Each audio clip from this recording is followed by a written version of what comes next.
This is what we need to face. And as a country, if we don't start facing it and face that our problem is the right, not just the actual violence that they're doing, but the way that they're grooming young people to be violent. You all want to talk about Black culture? You want to have a conversation about hip hop culture? Let us have that in the Black community. We don't need y'all for that. You need to have a conversation about what's happening to young white men. You must have a conversation with them. You must find out why they're so angry that they're picking up the guns you're letting them get, that you're making easy for them to get. And why are so many mass shootings happen? This is an actual serious conversation we need for our country. And this conversation cannot be done by Barack Obama. Y'all are not going to listen to him. It can't really be done by Bernie Sanders, although some of them listen to him. It can't be done by AOC. Jasmine Crockett can't do it. You on the right have to do it. And I don't know if there's a conservative who has the esteem of enough fellow conservatives to make that happen. Y'all ain't going to listen to Mitt Romney. But there's got to be somebody that you guys are willing to listen to say that it's enough is enough. Why are y'all so angry? You have the White House. You have both houses of Congress. You have a Supreme Court that is completely obedient to your president. They're willing to give him unlimited power. They're willing to say that he can take SEAL Team 6 and kill anybody he wants. They were willing to affirm that. They're willing to say that ICE can racially profile anybody they want. The United States Supreme Court has said you can racially profile Latinos based on their accent or the way they look. You guys have everything you want. You have legal racial profiling. You've ended DEI. You've ended affirmative action. You get all the best jobs, even if you're not qualified. You can be a Fox Weekend host and be the Defense Department's Secretary of Defense. You can be Kash Patel and be a podcaster who wants to go to Valhalla and run the FBI as long as you're conservative. You have everything. Why are y'all so angry? What the fuck are you angry about? You've banned all of our books. You've banned Black history. You banned the 1619 Project. You don't have to compete with women for jobs. You've chased them out of the military. You've chased them out of the senior positions in the Department of Defense. You've gotten rid of all the Black history in the museums. Museums are terrified. I have contacts that I'm talking to inside of the Interior Department, people who are running all of those spaces where you can go and see a Civil War memorial or something. The people who work in these places are terrified. They're afraid to tell the real history. The people who are working for the federal government are afraid to say the word Black. You guys have canceled Black scholarships. You're damn near, I guess, ready to get rid of HBCUs. Donald Trump just recently said they're not going to fund any minority serving institution. Y'all have gotten rid of that. You've gotten rid of help for Black kids to go to college. What more do you want? What are you so angry about? I go every so often, I go and lurk and look on X Twitter. Y'all are the maddest people ever. Y'all are so angry for people who have everything. Y'all said you want your country back. You have it.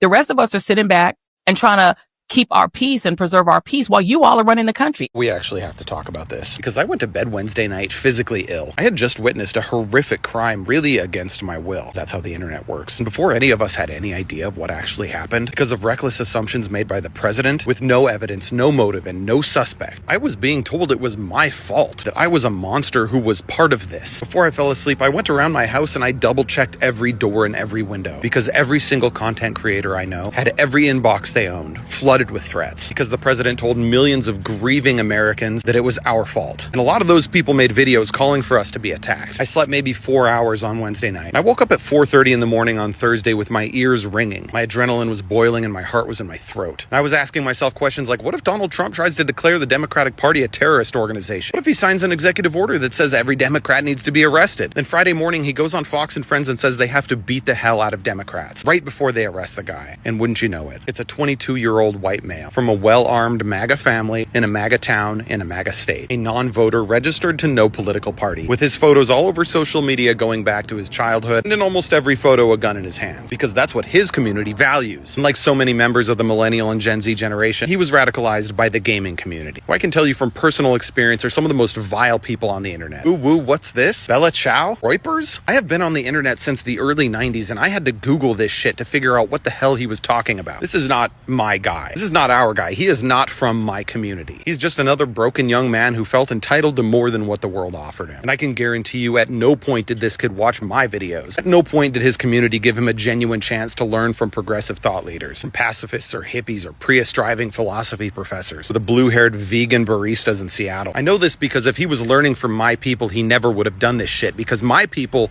don't do this shit. My people turn the other cheek when the first one still burns. My people stop and ask themselves, what could we have done differently differently to prevent this. My people are mourning right now for the people whose beliefs we despised, while your people preemptively and without evidence blame us for things that ended up having nothing to do with us. So Donald, where's my apology? Where's the apology to the left-wing community? Where is your 4-minute resolute desk tirade in defense of the tens of millions of Americans you just branded with a bullseye? Because now that the smoke is starting to clear, I look around and I see, once again, you punching down on marginalized people and those who seek to defend them. And I think, once more, every single one of us on both sides deserves so much better than you. Why?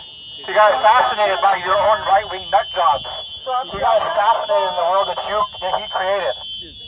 Okay, so backstory. We were doing a protest in front of the White House, just basically saying release the Epstein files.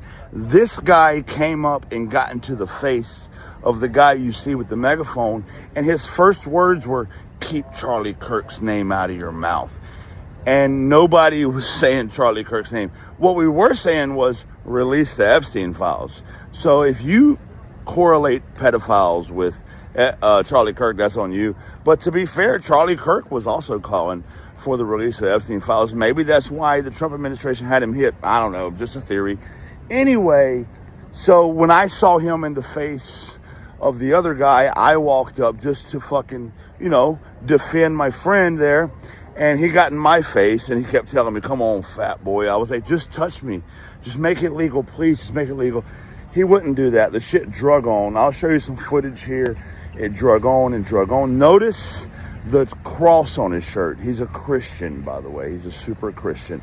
But the funniest part about the whole thing was, after this entire interaction, he jumped in his truck. We were like, oh, that's his truck? And look what was on his window. Literally a fucking piece of paper he taped to it, talking about some, in memory of Charlie Kirk, will rise in your name 1 million times over. Like, this guy who's wearing this kneel before the cross Christian shirt, talking about some Charlie Kirk shit, came up and got in our face and started shit with us when we were just peacefully protesting and exercising our First Amendment rights.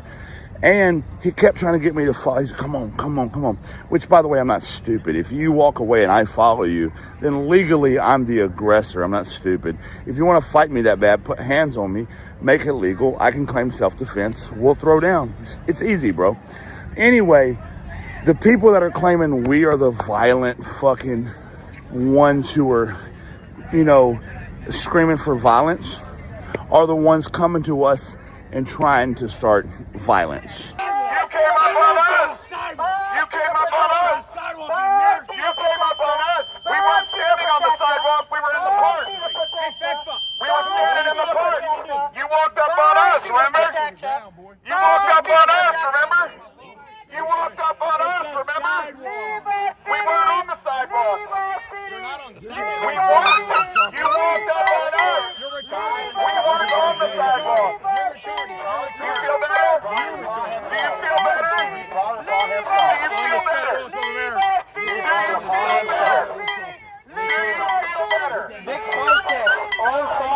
Brian Kilmeade must be fired by Fox, even today, right now. The co-host of the Fox News morning program called for America's homeless to be killed by, quote, involuntary lethal injection or something, just kill them, unquote. And he got away with it. Last Wednesday, he said this. Last Wednesday, kill the homeless. Kill the 30,000 homeless veterans. Kill the 140,000 homeless children. Kill the 600,000 other homeless in this country. It took him, Brian Kilmeade, 4 days to apologize for this. 4 days. And he apologized only because he got caught. Fraud apology, fraud host, FNC fraud news channel. A wallet felt apology. Just like Kilmeade's 2009 apology for having praised eugenics, just like his 2010 apology for saying, quote, all terrorists are Muslim. Fire the fraud Brian Kilmeade right now. The Russians test the West again, drones to Poland and now to Romania to see if the West will blink, and Trump is blinking so fast he could have been sending Morse code. And St. Charlie of Kirk. The governor of Utah says the shooter was using leftist rhetoric Asked what that was, he would say only he criticized Charlie Kirk. This, while Nick Fuentes and Laura Loomer and other ultra-rightist nutjobs now mourning Charlie Kirk are found to have spent the last 2 months damning Charlie Kirk to hell. Leftist rhetoric or right-wing guilt? So I'm struggling right now. You know, as bad as Fox News is, this is like a new low for them even. So Brian Kilmeade today, or yesterday, was on TV.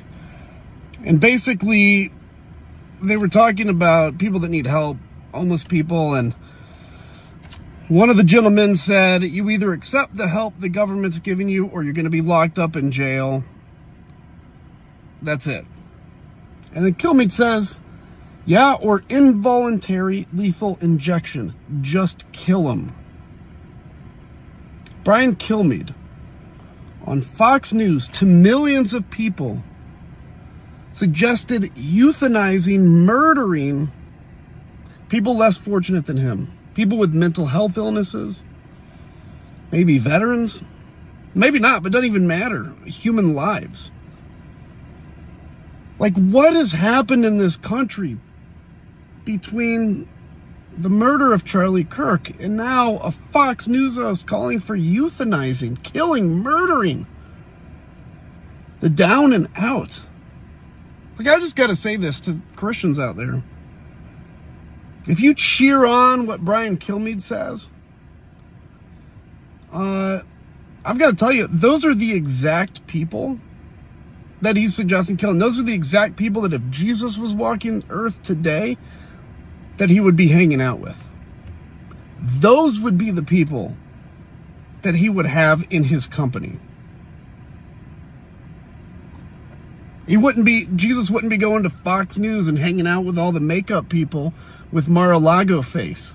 He'd be hanging out with the exact people that are being deported, that are, in situations much less fortunate than him.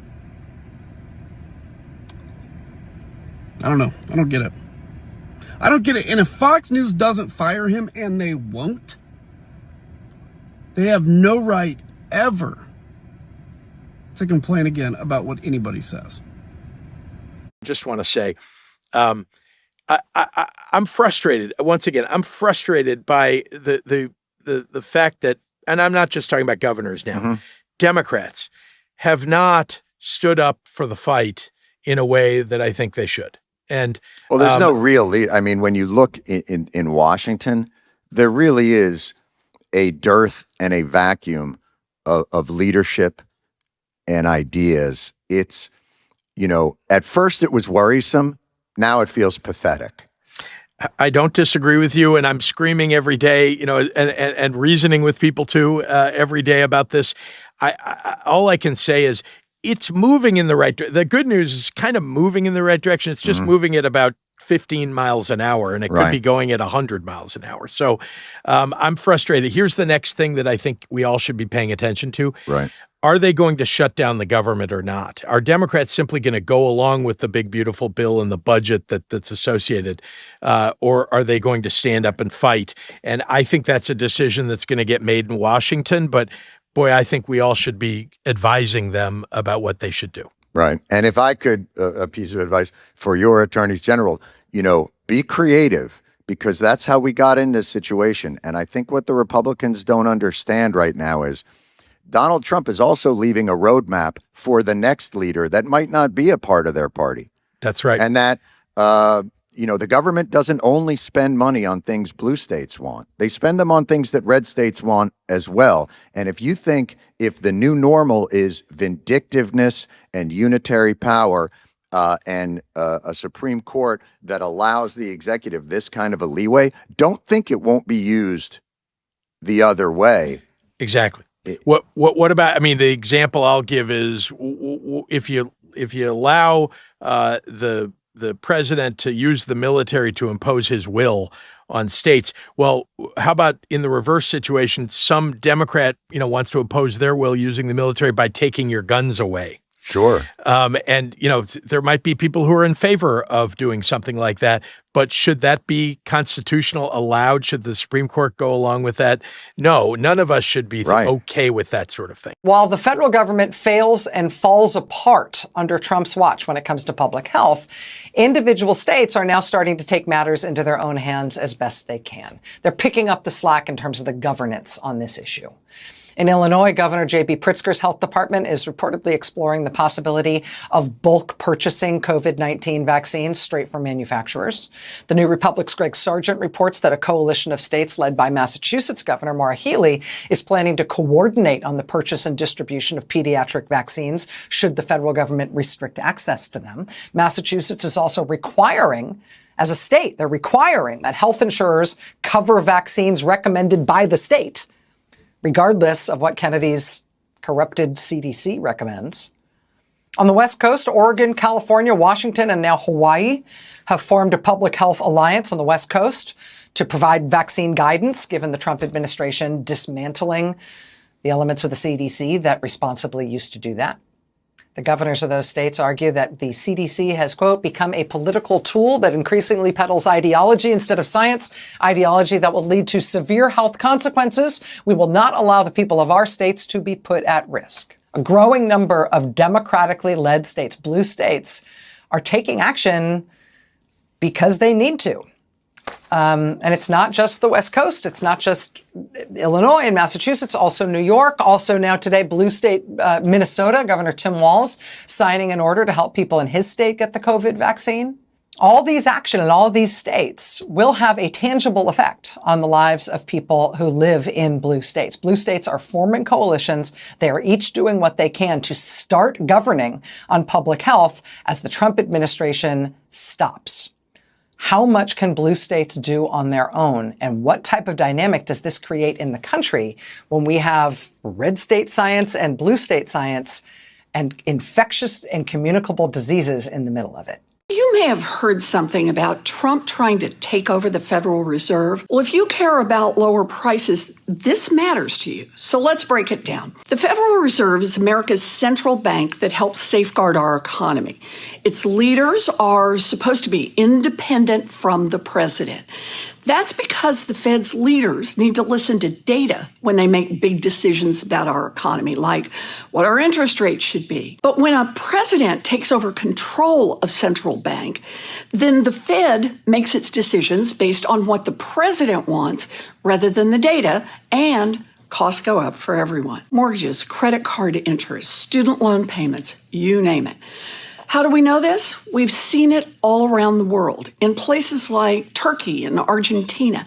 And we've seen it right here in America with Richard Nixon back in the 1970s. So why is Trump trying to take over the Fed? It's simple.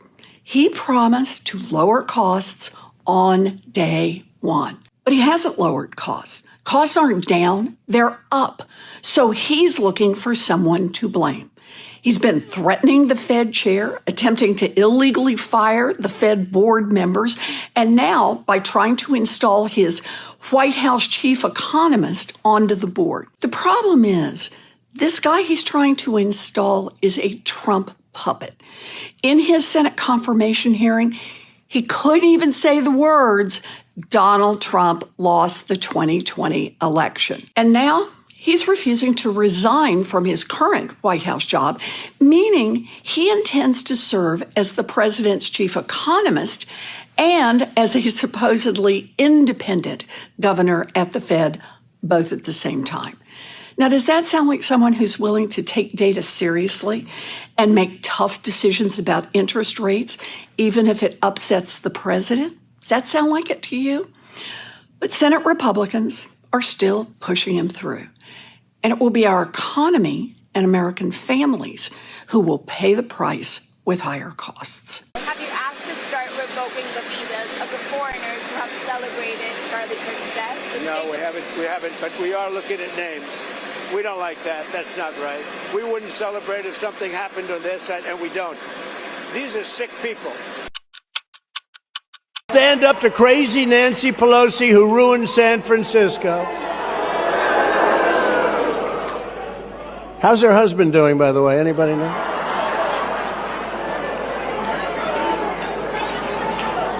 And she's against building a wall at our border, even though she has a wall around her house, which obviously didn't do a very good job.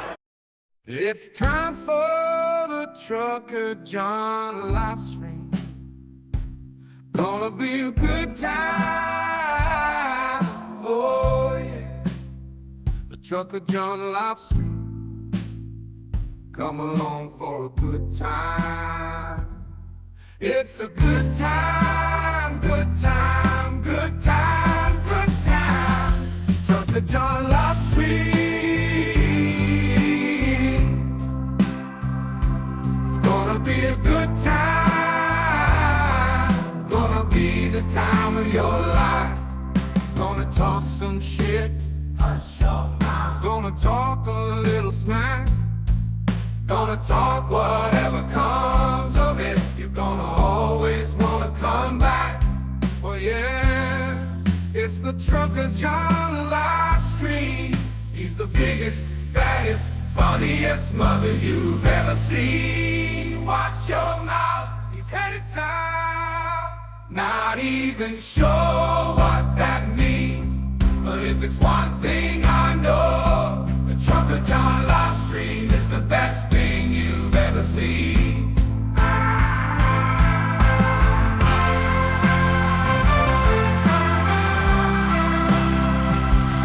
And now, ladies and gentlemen, the moment you've been waiting for.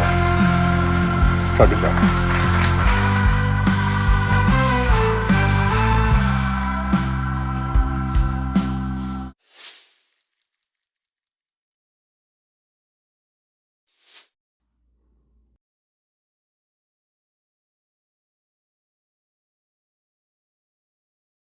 Testing, testing. 1, a 2. A 1 and a 2. Testing, testing. Let's see. Am I coming through? Let's see here. Let's see here. Come on now. Come on. Testing, testing. There it is. All right. In my deep voice. Good morning, everybody. I did, as you can see, I found my hats, my baseball caps. I'm wearing this one just especially for you, Jen. Just for you. I could have worn the Rams hat today because the Rams were also did very well yesterday. But we'll go. It's still baseball season. Yeah, we'll probably just go with this. All right, guys. It is 12 noon, straight up 12 noon here in the Pacific time zone. We're already at 93, and we're supposed to get to 98 today for today's high. Hopefully, we don't get to 100. Thanks for being here. I appreciate you guys waiting. We started late. Hal Sparks went long, so I was just waiting for that. Because I know a lot of folks are over there, and they don't come over here until Hal's done, so I might as well just wait. Otherwise, you would have missed the beautiful intro. All right, I do see, though, that Damon Dog was first. He says, first, you mother truckers. Like number 1. Sandy Foltz says, hi, TJ. So Sandy was second. And then Jen at the base says, Damon Dog, good to see you. Sliding in at number 1. Let me be the first to congratulate Trucker John on the Dodgers taking 2 of 3 from the Giants. As I've said, TJ, just happy to be on the same field. Yeah, those last 2 games, the Dodgers, they only scored a combined, 23 runs? Anyhow.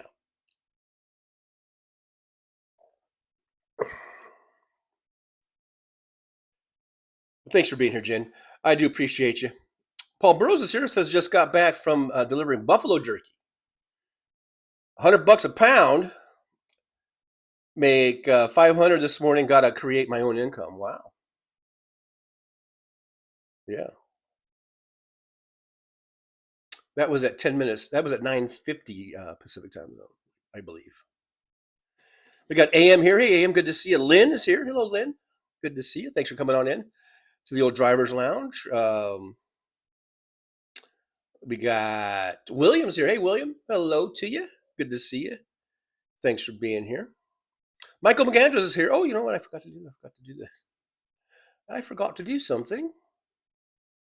So while I do that, you can talk amongst yourselves while I do this real quick. While I do this thing. Now, I was listening to Hal and Tara Dublin. and it was quite the conversation that they were having, and I thought it was very good.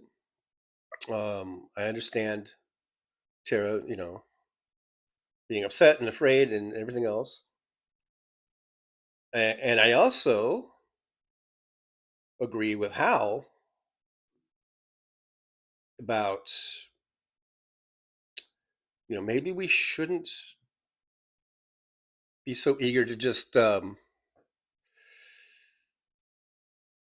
point out all the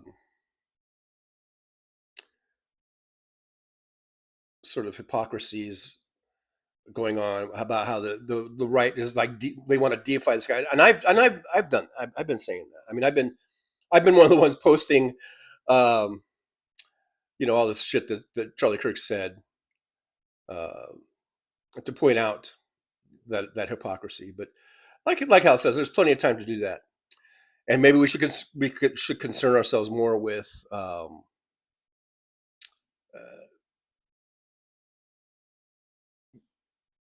one of his final wishes, which was to release the Epstein files. And if you noticed in my intro, I think it was the day after Charlie was shot, or maybe 2 days, 1 or 2 days afterward, in my intro, I did that. I put, I wrote on a, oh man, I'm already out of coffee. I sat here and drank my coffee during the intro. I wrote on a title card, let's follow Charlie's last wishes. And then I showed a couple clips of Charlie Kirk himself saying, the Epstein files need to be released, unredacted, the entire thing. So I was there. I'm right there with you, Hal. Anyhow, okay. So there we go. Where'd I leave off? Over here. We got William here. Michael McAndrews is here. He's burping. So that's cool. That's the sign of having a good meal, I think. Roxanne's here. Hello, Roxanne79. Good to see you. Gino Maynard's here. Hey, Gino. The Capable Glober is here. Hey, Capable Glober. I think I always trip over that, but thanks for being here. It says frail white males will never see help or maybe seek help. Deborah Murphy's here. It says please we all get threats, block them. AM says hello, TJ and fellow loungers. Gina Maynard, they will listen to Rick and Morty. Probably right. Owen's here. Hey, Owen, good to see you. Thanks for coming on in. James Jaramillo is here. Hey, James, good to see you. Happy to see you here.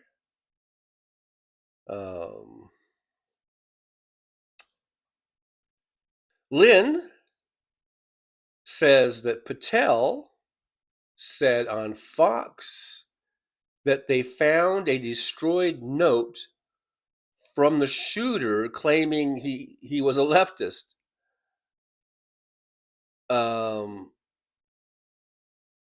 Is it 8?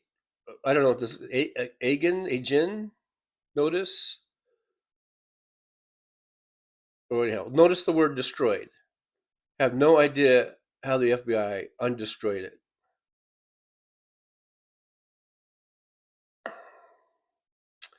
Yeah, how destroyed was it? I mean, was it just crumpled up paper and they unfolded it, or did they? Was it all tore up and they taped it back together? They do that. They do shit like that.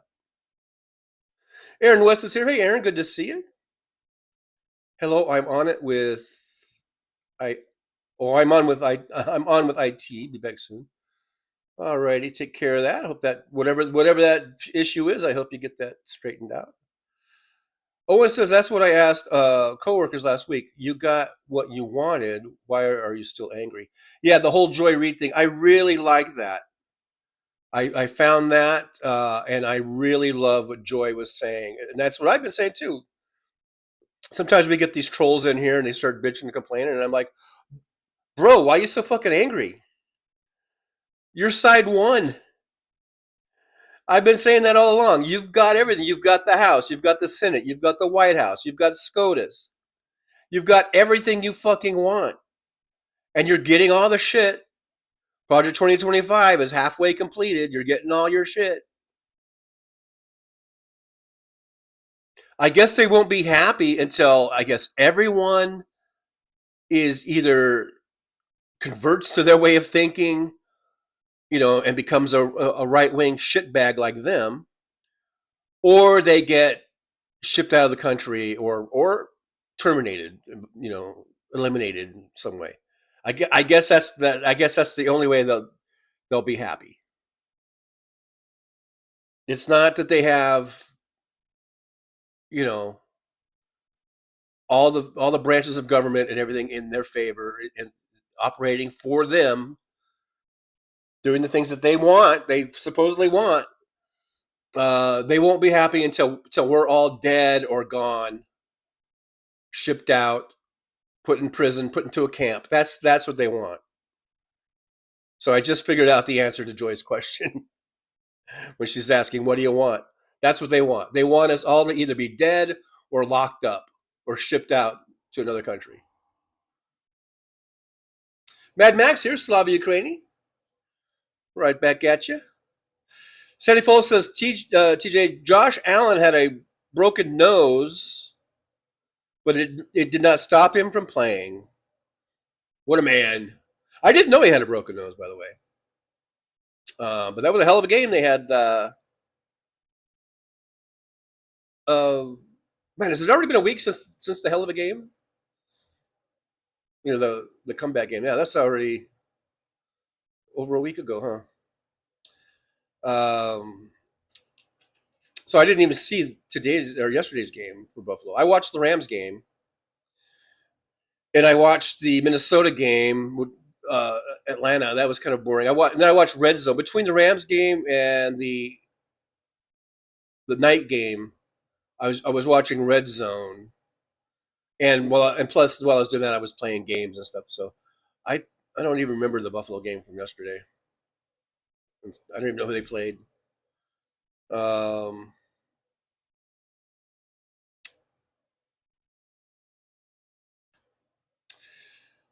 Bonnie Thompson's here. Hello, Bonnie. Good to see you. Thanks for coming on in, hanging out with us for a bit. Make sure you guys like, subscribe, and share. Right now, we are operating like a bunch of Republicans as far as our ratio of people watching to thumbs ups. We're at a deficit. So let's fix that. No one wants to be called a Republican, right? So I hope. So let's fix that. We got 34 thumbs up. We do have 4,000. We're up to 4,038 subscribers. It was just a couple weeks ago. We just hit 400. So thanks for that. Keep us going that way. Hey, Catherine, Real Health Talk is here. Hey, Catherine, good to see you. She says, hi, everyone. Hi, TJ. Release unredacted abuse network files. And I don't believe for a damn minute that CK wanted the actual truth of the Epstein files.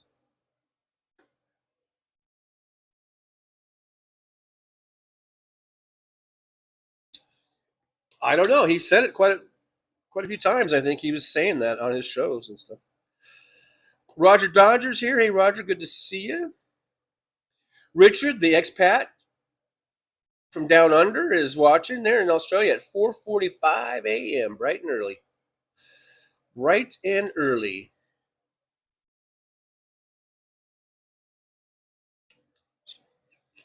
Michael McAndrew says, Kilmeade better be fired. I think he should be fired, absolutely. You don't go onto you don't go anywhere and say this, but especially if you're on a platform, that has millions and multi-millions of people that watch that show, probably, right? On Fox. And you're just out and out calling for the killing of people. I mean, you saw what, there was one guy who I guess was from the left who just said nothing even that bad. What did he say? I think you guys know who I'm talking about. I guess they fired his ass right on the spot.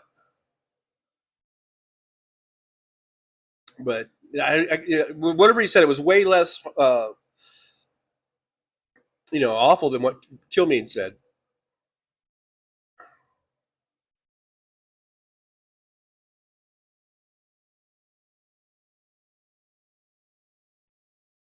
Lynn says one of the Scandinavian countries, I think it's Norway, classify evangelicals as terrorist organization.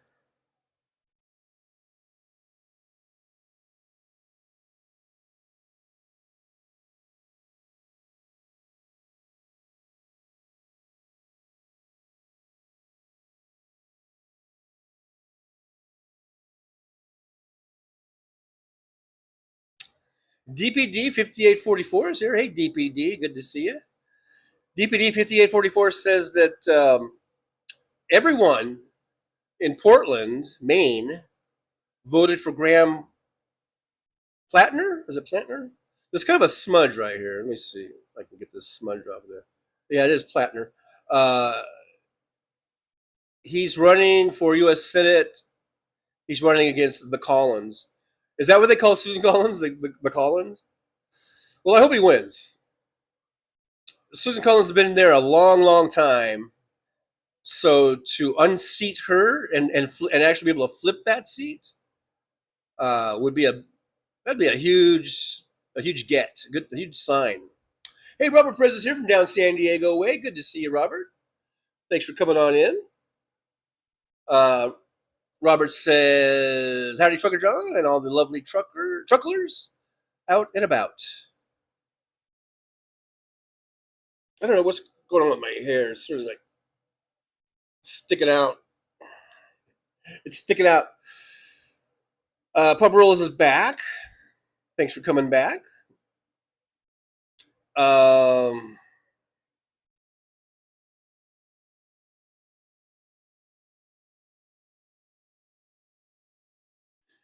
Catherine Real Health Talk says Adam Kinzinger,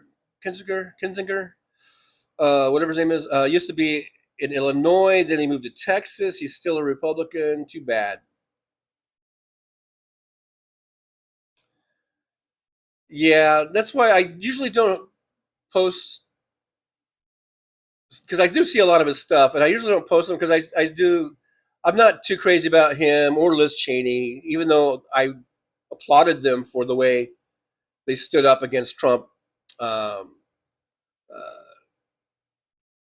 those the hearings about the hush money. Was it the hush money or whatever it was? Right? And it cost both of them their careers, their political careers. So I do give them a lot of kudos for that. But still, at the end of the day, they're still Republicans. So I don't really post their stuff too much. But I thought what he said was pretty good. It was another thing about the Kilmeade thing, and so I posted it.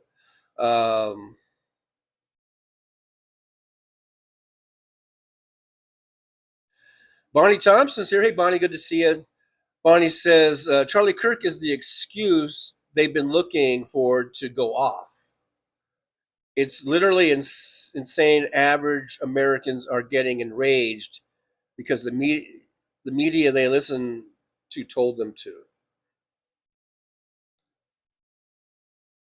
Well, apparently, I don't know, judging by my Facebook account, my Facebook page, like I've told you, I have family members and friends, old schoolmates and stuff. And apparently they've been following Charlie Cook. I always say Cook. Charlie Kirk. And they really think that he's this good, Christian man. They like. I know the one person who's really a devout evangelical, actually, I think, right? Her husband's a pastor and all this kind of stuff. But she really, I don't know if she only saw the Christian part, because there's all these videos coming out where Charlie Kirk going to church and taking his daughters to church, and he's speaking. It looks like a church or something, and he's very much like he sounds like your typical kind of evangelical preacher.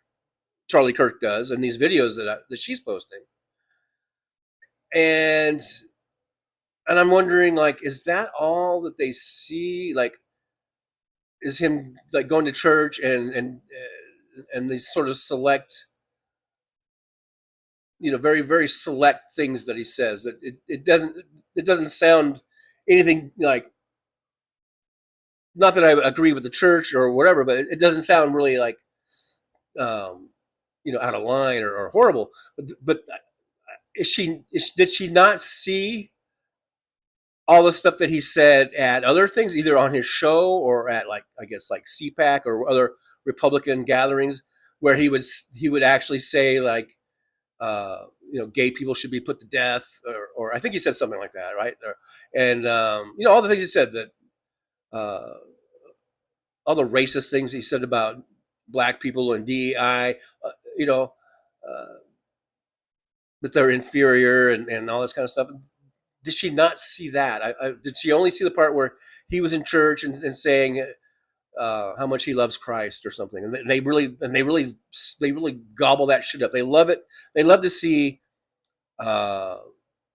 especially a man, say that he loves Christ, because it's to them, it's like, oh, look at, he's being so humble. He's being so humble. He's saying that he loves Christ, and he let Christ into his life, and he follows Christ, and he bends the knee to Christ.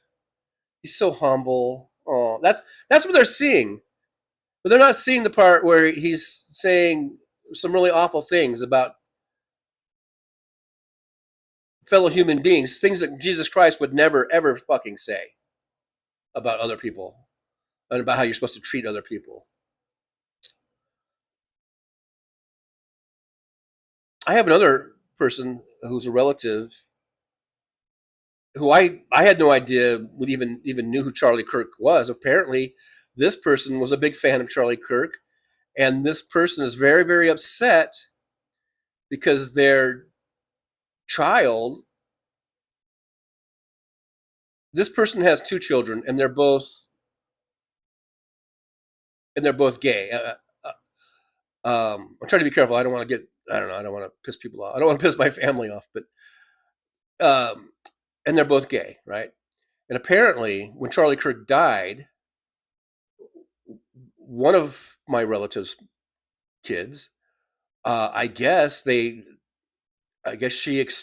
expressed their feelings about Kirk, and it wasn't very favorable, because this person who's gay has seen all the horrible things that Charlie Kirk has said about gay people over the years. So this person was like, fuck Charlie Kirk. I don't know exactly what the person said, but it wasn't favorable. Was saying some very unfavorable things about Charlie Kirk to their mother, who apparently loves Charlie Kirk. And I didn't even.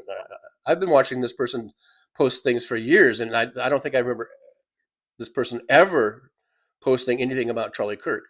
But anyhow, apparently, this relative of mine is very, very, was like to the point of crying and upset about Charlie Kirk, and about how their child, the things that her child was saying about Charlie Kirk, she just couldn't understand. She couldn't understand why she was saying that. There's a big disconnect there. Your child is gay, and this child is now, I believe, an adult. I think she's over 18 now. I think they're over 18 now. So just so you know, when I say child, I just mean that they're kid. I don't mean that they're like a child. You know what I mean? But your kid there is gay, and has been hearing the awful hatred coming out of that man's mouth, and being a threat to them and to their community. So what did you expect? Did you expect your child, who's gay, come out and post things about what a lovely person he was? Talk about just a disconnect, you know?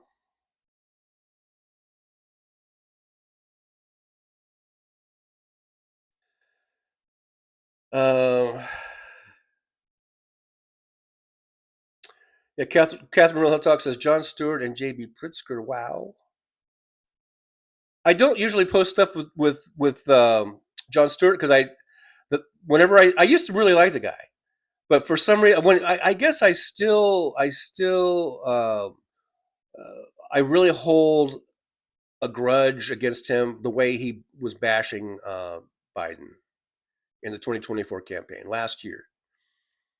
And so now whenever I see Jon Stewart, whether something from the Daily Show pops up or any of this stuff pops up, I have this kind of visceral reaction to him now. It's like, oh, fuck you. You know, whenever I see Jon Stewart, I'm like, oh, fuck you.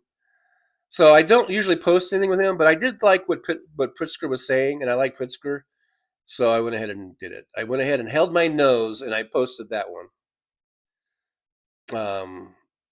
I don't like Jon Stewart's like both siderism bullshit, and I think he's too. What is it? Too cute by half type of bullshit. And I know he's a comedian, but if, you know, pick a lane. Then are you gonna be a comedian or are you gonna be a fucking political, you know, analyst or something? I don't know. The guy pissed me off. I don't. I'm not really. I don't like Jon Stewart anymore. But I posted that one anyhow.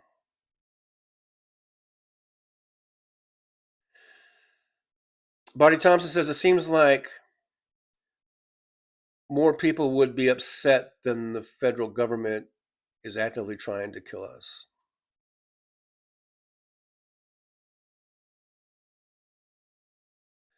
Well, there's a great talk about disconnect or just not being aware, being willfully ignorant. You know, Robert Kennedy Jr., if he gets his way, he's going to be responsible for the death of how many? How many? Is it going to be, can we try to contain him and keep it down to a few thousand, or is it going to go into the millions? I mean, it could go either, I guess it could go either way.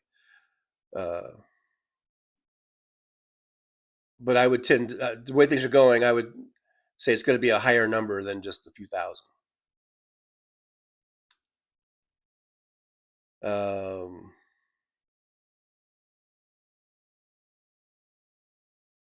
Yeah, Bonnie Thompson. No one is celebrating Charlie Kirk's death. Yeah, and you know, I've not celebrated. I've been accused of it. Again, going back to Facebook, I have this old schoolmate who is a total, you know, right winger. I mean, he will defend Trump no matter what. And I've gotten to the point for the last couple of years where I just totally ignore him. I don't even respond to anything he says because he's so ridiculous. But I've been posting. The only reason I've been posting some things on Facebook is just to try to counteract all my friends and family that are posting all this loving, glowing things about Kirk. And there's just a couple of us that are on my side that post stuff against, you know, that are like anti Charlie Kirk. So I've been doing that just to try to balance things out a little bit, you know. And so then he and I haven't seen this one particular person comment on any of my stuff in a few years, but this brought him out. I forget what my post was. I forget if it was a meme or what, but it was something about Charlie Kirk. And so that brought him out. And so then in that one of his posts, he was insinuating that I was celebrating his death, and I didn't even respond to him. I don't respond to him. I just ignore him. But I've never celebrated his death. In fact, you can go back and look at the show that we did on the day that Charlie was shot. This live on the live stream here, and I was telling you guys, this is bad. This is horrible. Not only bad because it's bad for the nation to have this type of thing going on, but it was bad for him. It was bad. You know, I did not celebrate Charlie Kirk being shot and murdered. And at that time, when we were on the show, we still didn't know if he was dead yet because they kept. Well, actually, by the end, we did know, but it took him like 2 hours to say that he was dead. And afterwards, I went and saw the tape, the video, and of him actually being shot. And my feeling is he was dead before he hit the ground, but certainly was dead by the time they got him to the hospital they got him to. But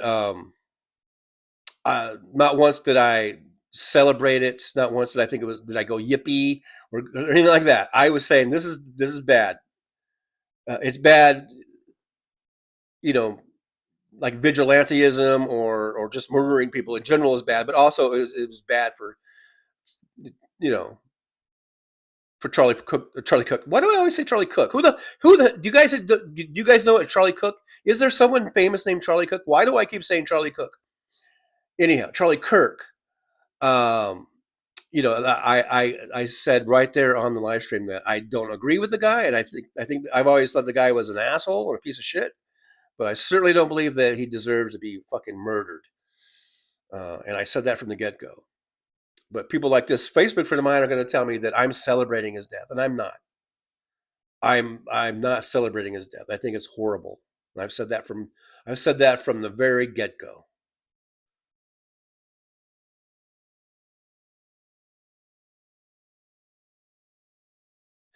Catherine Real Health Talk says so many men on the right are in lust with the beauty pageant, bleach blonde widow, and will follow her. Yeah, but I wonder if she can maintain it. I understand what guys will do that, but I wonder if she's going to have, because it takes a certain amount of charisma and to do this. This is what Trump does, and like there's something about him. I don't know. I don't see it because I'm not, I'm not enthralled or whatever by Trump, but there's something about him that a certain amount of people find appealing in some way. And I think with Charlie Kirk, he was able. People liked what he was saying. They liked the way he said it. They liked how he's like any good salesman. If you memorize your script and you have a script or you have something in the can, like I was talking about this the other day, if you have something in the can that is ready for any situation that comes up, then you're going to sell more cars or refrigerators or whatever it is you're selling. And that's what he was. He was like a salesman, and he was selling himself. He was selling his show. He was selling his platform, and he became very big. According to VD Hertz the other day, because I've heard it being reported on mainstream media that that Charlie Kirk was a multimillionaire, and then VD Hertz apparently found some stuff that said he was worth $12 million or whatever. Okay, he's 31 years old. He just started Turning Points USA like 10 years ago. Supposedly that's a nonprofit organization, but I think through his maybe other speaking events or through his YouTube channels or whatever, he built up a $12 million wealth there, which is pretty good for a 31-year-old who didn't go to college, but he learned how to talk. He learned how to memorize stuff. He learned to have a quick and ready response for anything that anyone would ask him or anything on his shows. And that makes people think, oh, this guy must know what he's talking about. This guy he's really smart. He knows what he's talking about. All it is a trick. I learned that trick. I sold cars for about a year. And this is when I was like 40 or 41 years old. So it wasn't like I was a kid. This is me as a middle-aged guy learning a new thing. And I had never been a car salesman before, never been really into sales all that much before. And I was learning from scratch. And so they took me in and they were training me, and they trained other people to be salespeople. And one of the things they do is they give you this, it's actually like a script. And when I first started, I wasn't selling any cars. It was like zero. And then I memorized this script.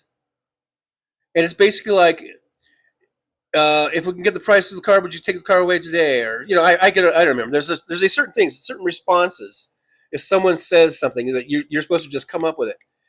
And once I memorized that script, I went from having like 0 sales a month to like 13 sales a month, which isn't that, you know, that's like middle of, because they put the charts up of all the salesmen. And where I worked, it was at AV Ford in Lancaster. They've got the big Ford dealership, and in the middle they kind of had like a used car lot, and then they had the Lincoln dealership on the other end. And where I worked, it was with Lincoln and the used cars. So we had the used cars and the Lincoln lot were our side, and then Ford was the other side. But we all had meetings together. We all would have these big meetings and big training sessions and all this kind of stuff. So all told, I mean, there was at least 100 salespeople, I think, or dozens of them. I don't know if it was 100, but there was a lot of salespeople that worked there. And you know, this was a multi-million-dollar a year dealership in fucking Lancaster, right? And so they would put the charts up of the sales people on the Ford side, and they had a chart over on the Lincoln side. And you can see that the top guys, some of the top guys, you know, they'd been there and they had been elevated to positions where they could sell to fleets. And so those guys they were selling fleets, and so they were selling like hundreds of cars a month or whatever. But you're just your regular like just sales guy who's working on the floor, sales room floor, and grabbing, you know, getting your ups, grabbing people. The really good ones, and these guys have been doing it for 15, 20 years, and they were really good. They were doing 25, 30 sales a month. And so that's like one a day that they were getting. They were getting. So I worked my way up to 13. So that's not even like one every other day. And that was after a few months. It went from 0, then it was like 3. I got 3 1 month, and then it was like 5. Then it was 8. And I think I topped out at 13 before we parted ways there. But the point of the matter, the point I'm trying to say is you can sell shit, and it doesn't mean that you're a genius. It doesn't even mean that you're right about whatever it is. It just means that you know how to. When something is presented to you, you know you've got a quick in the can response, and then people think, oh man, this guy knows his shit. This guy is good, man. And that's what Charlie did. That's the way I see it. Charlie had canned responses to just about every question. There was no question, at least in these like prove me wrong things. There was no question ever asked that he hadn't already prepared for.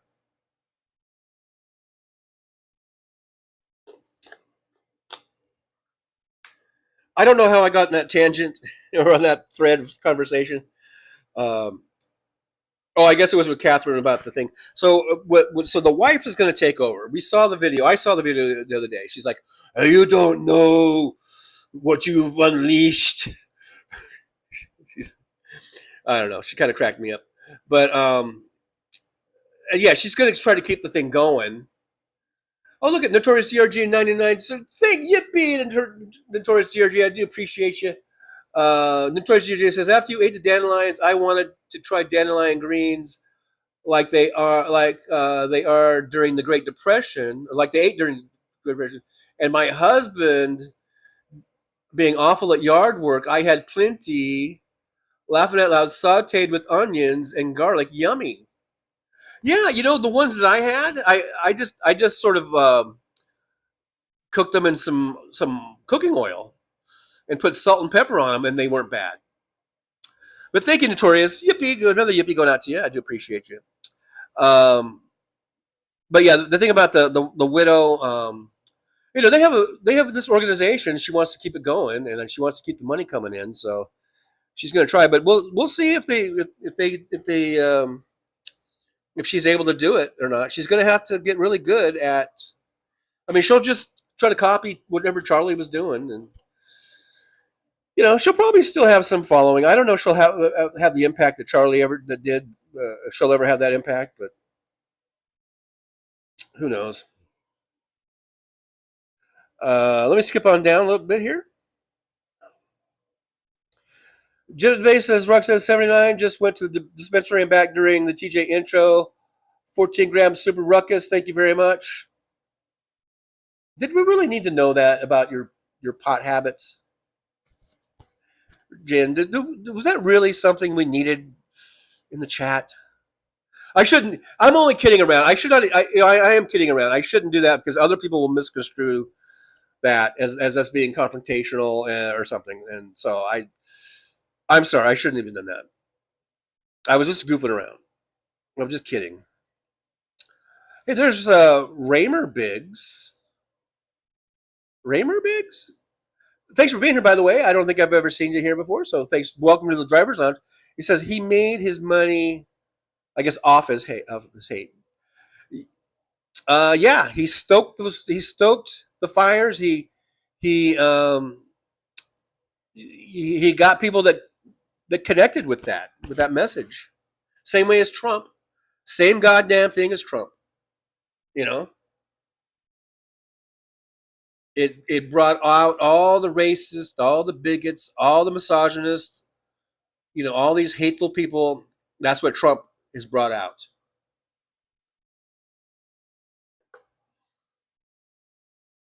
Hey, Karen Ames, good to see you. I don't know if you're still here because you said you were leaving, but thanks for being here. I do appreciate you. Squirrel Girl's here. Hey, Squirrel Girl, thanks for being here. I'm just not getting. I know I'm really behind in the chat. I'm just now saying hi to Squirrel Girl and Karen Ames and stuff, and you guys might not even be here. I don't know. Bonnie Thompson, I missed Hal completely. I was sleeping because I'm not sleeping at night. That's not good. Jen of the Base, did someone tell Kershaw that it was a playoff game? Probably, because that's all they kept saying. Actually, I was watching the game, and that's all they kept saying is this is like a playoff atmosphere and all this shit. So maybe that did mess him up.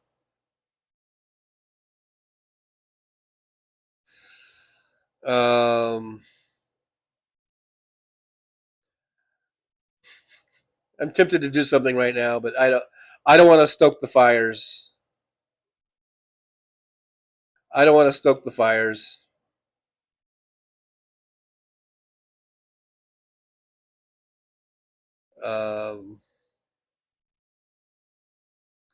Deborah Murphy, for Charlie Kirk, Memorial release Epstein files, right?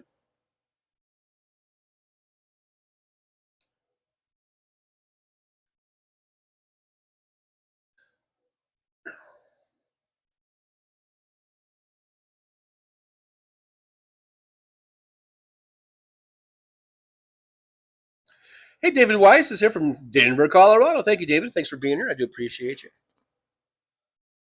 Thanks for coming on in.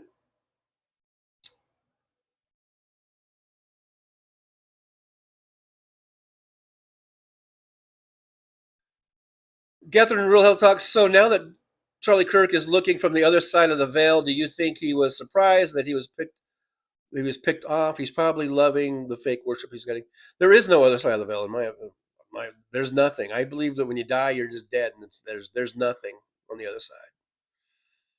So that's what I believe. But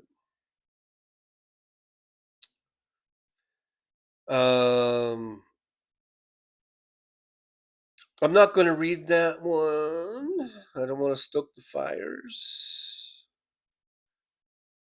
Paul Burrows, I will not comply. AM says, oh my God, Patel is digging himself into a hole. I hope he brings that up this week at the White House while he's being interrogated.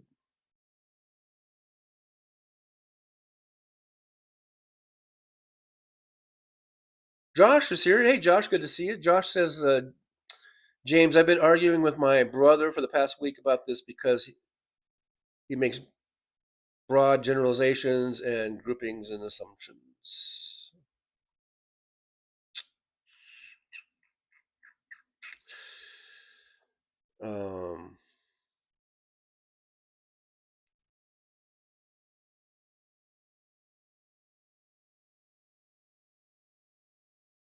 Michael McAndrews said, I don't talk to my brothers and sisters about politics. I am the oldest, and they don't get it, so I avoid it. That's probably the best. That probably is the best way. Just avoid it. If you want to keep a relationship with your siblings and your family, it's probably best. And that's the whole this. And this isn't a new thing. I mean, my dad used to say, and this was kind of a common expression, has been around for who knows how many decades. But I can remember back, in the 70s or whatever, my dad saying, don't talk about politics and religion at the family gatherings because it's just going to cause a big argument. Religion, and politics. And there might have been a third one, but I don't know. So this has been a long-standing thing that we know. Those are issues that are very touchy. People have very, I guess, closely held beliefs about those things, and if you say something against those or this contrary to their belief, then they're gonna get all butthurt. So it's just best if you want to keep the peace and if you're having a family get together, then don't bring up politics or religion. That's a rule that my dad had, and I think I would have done well to have heeded that. But it is what it is.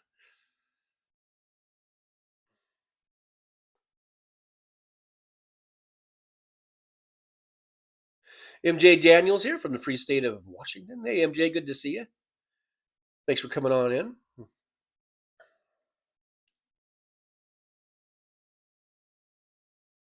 Yeah, Squirrel Girl says, I know the feeling, Michael McAndrews. I love my brother, but political stuff, we don't agree on anything, so I avoid it. Yeah, that's probably the best. If you want to have a relationship with your brother or whoever, and the politics just becomes to the point where you're not going to speak to each other, then it's probably best to just not talk about it.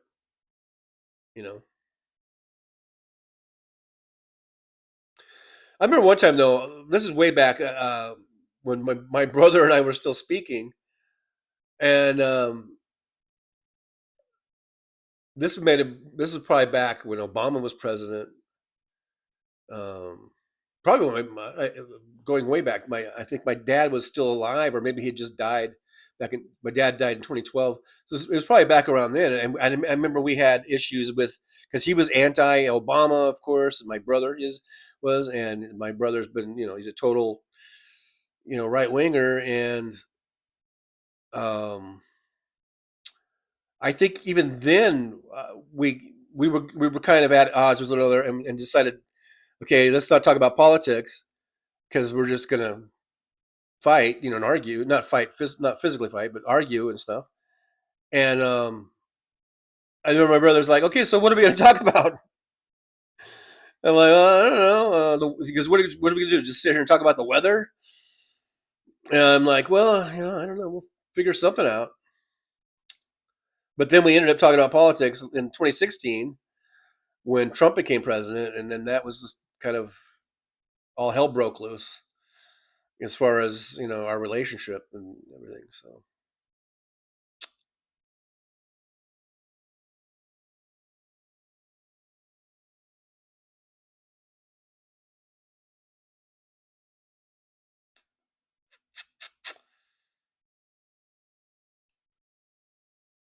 MJ Daniel says a bunch of people have been getting fired for saying very little about this, including the guy at MSNBC. Free speech is dead. Yeah, they're all afraid of Trump. These owners. This is what happens. We got Trump who does have a lot of power. Apparently, people are afraid of him. They're afraid that they won't get their licenses renewed, their broadcasting license or whatever.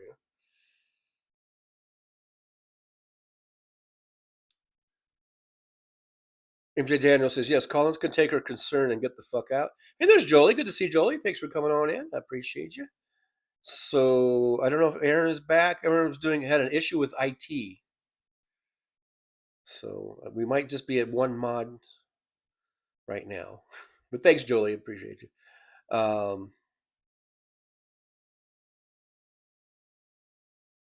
Steven Sayers is here. Hey, Steve, good to see you. Steven says Trump killed free speech. Robert Perez says, hey, Johnny, I forgot to mention that now that you cleaned the lens on your camera, I can finally see your left eyebrow. There you go, bringing up the eyebrows again, huh?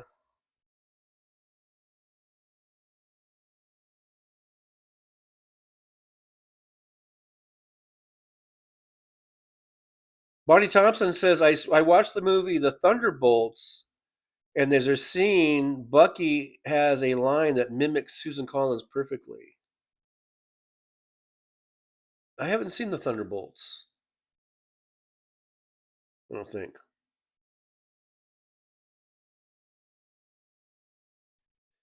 Is that the one that has like the dude from Stranger Things in it? The old, the big guy? Big kind of guy?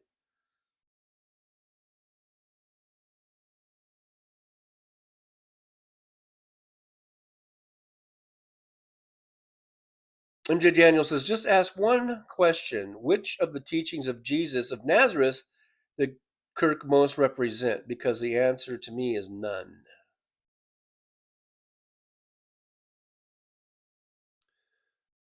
Yeah, of all the little clips that they play of him,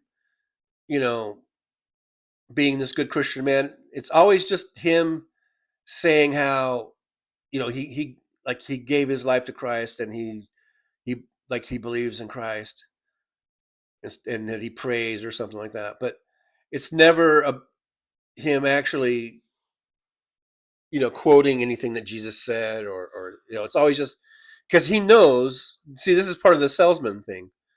He knows what he's doing. He knew what he was doing. He was presenting himself like he was humbling himself, and he really wasn't, because if you're faking it, you're not really doing it. But he knew that this was an act. He knew that this was something that would make him look like he was humbling himself, and women really love that shit, because it's like, oh, look, he's so humble, and he could be a raging maniac. He could be violent, but he's not. Look how humble he is. That's what he was playing you, women. He was playing you, and he was playing the guys too. Because then there's guys that see that and go, "Oh man, look at him! I should do that too. If he could do it, I can do it. I can give myself to Christ." It's just a game. It was a big game. The Lucky Minute's here. Hey, Lucky Minute, good to see you. Thanks for coming on in. Josh, got to get me that Jeebus money.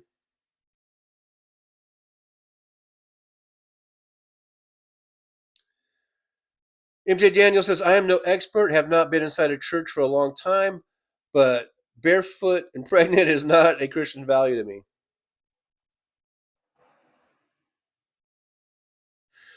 Bonnie Thompson says, show me where Jesus said, thou shalt hate black and brown people. Especially since Jesus was brown himself. He was kind of brown, right? Or olive, maybe olive skinned, I don't know. But he wasn't the, the blonde-haired, blue-eyed, pasty white guy that some people think he was, I guess.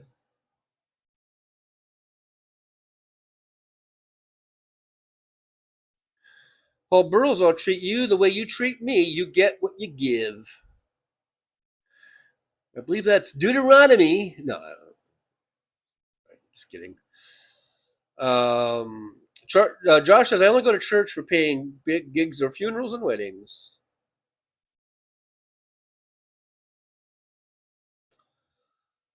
MJ Daniel says, I thought Kirk was a free speech guy. I thought he welcomed open debate. Shouldn't they respect that? They're hypocrites through and through. total. The hypocrisy never ends with these folks. Aaron West says, hello again. I'm off the IT call. Well, I hope it went well. I hope you solved whatever issues you were trying to solve. Golf Marine's here. Hey, Golf Marine. Thanks for being here. Good to see you. Thanks for joining us in the old driver's lounge. Golf Marine says, Charlie preached do unto others, then split.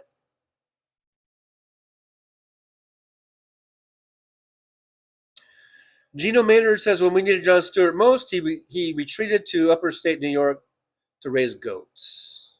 Yeah, he bailed out when we needed him the most. Owen says, the day before the shooting, I had a conversation with a conservative who said, Kirk says crazy, awful shit. And I was like, why do you listen to him then? I would love to know the answer. I would love to hear the answer to that. Roxanne79 says, I like Jon Stewart. It's better than Bill Maher. He talks out both sides of his mouth. Jon Stewart has done some important work for Democrats, and he's super funny. Glad you showed it. Yeah, I still don't like him. I've soured on him. He's too cute by half, and I don't think he did Joe Biden any favors. Which means he didn't do us any favors, because Jon Stewart could be one of the people responsible for having Donald Trump in office right now, as far as I'm concerned.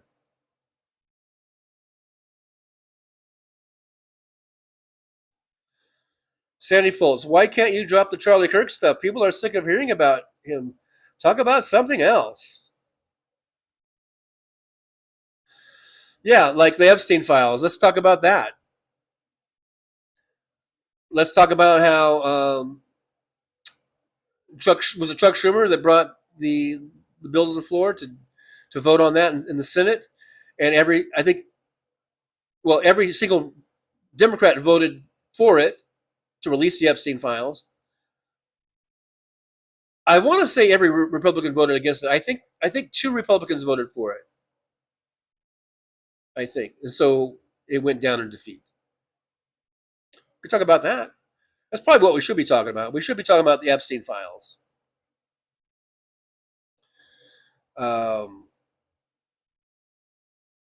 Because this whole Charlie Kirk thing has kind of done what some people think was the whole reason for the Charlie Kirk shooting, was to distract us from the Epstein files. So let's not let that happen. Let's not let the Epstein files go away. We need to keep pressuring Congress and the White House about releasing the unredacted 100% of the Epstein files.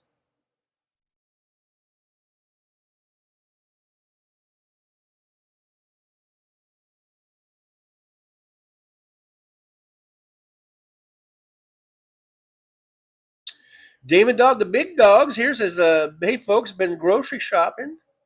Damn, $284. That's crazy. Every time you go to the store, the prices go up from the last time. Golf Marine says, I'll stick with Jon Stewart just for his courage.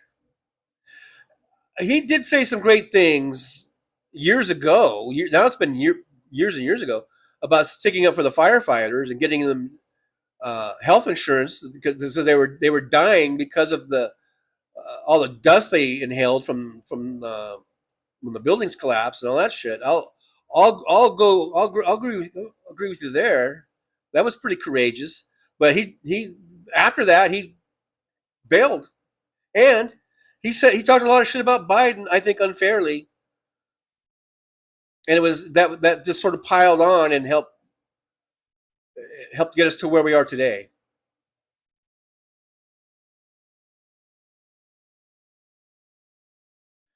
Damon Dog says, Trucker John, I'm on your side on Facebook, but I don't think you know it's me. Who are you? Are you not Damon Dog on Facebook? I mean, I I think I would know you if I saw you. Or something. I don't know. I think I've responded to something that you posted before with a thumbs up or something.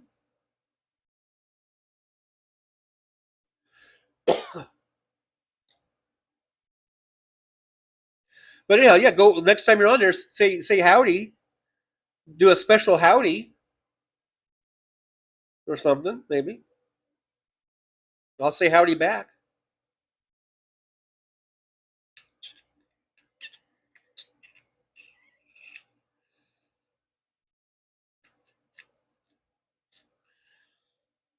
I'm probably spending about $400 a month on groceries. It seems like, or maybe not that much, but well, I don't know, because it seems like I've got to buy stuff almost like every week or a week and a half, and each time it's almost $200. It's like 150, 170, 180, and it's not just that's not for the month. That only lasts barely just over a week and a half.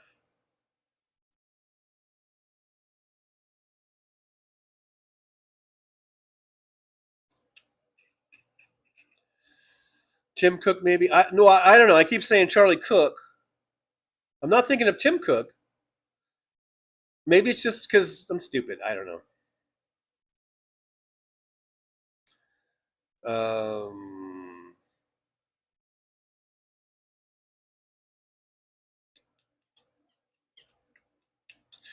Sandy Foltz, we could. I guess there's only so much Josh Allen stuff I could talk about. I don't know.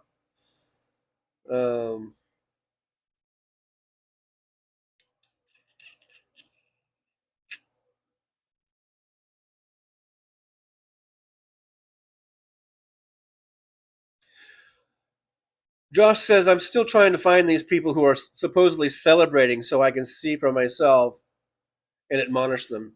Yeah, I haven't seen anyone celebrating Charlie Kirk's death. Now, that doesn't mean that there aren't some assholes out there that would be celebrating it, but pretty much what I've seen is people are like, yeah, this is awful. This is horrible. Charlie Kirk did not deserve to be murdered for anything that he did. But, I don't agree with what he said, all the awful things that he said. So when you add that little part at the end, then the righties who have selective hearing, they only hear the part where you say, Charlie Kirk was a racist, and a bigot.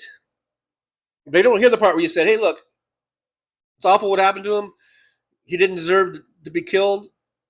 I feel bad for him and his family. They don't hear that part. All they hear is when you say, he was a fucking racist. That's the only part they hear, apparently. And then they're like, oh, you're pissing on his grave or whatever, It's like, well,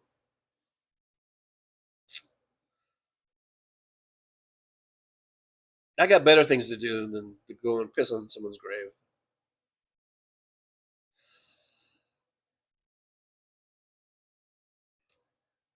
There's Jerry DB. Hey, Jerry DB. Haven't seen you before. Thanks. Welcome to the Driver's Lounge. Says, bro, forgot the plot. Laughing out loud. I don't know if that's like reference to Charlie Kirk or something. I don't know. Karen Ames, I'm noticing the stores that have their flags and have staff show me which stores not to shop at. Are they still doing that? How long is it supposed to be for? Like the rest of the month or something? I thought you would just do that for like a day, anyhow, or 2 days or something. I don't know.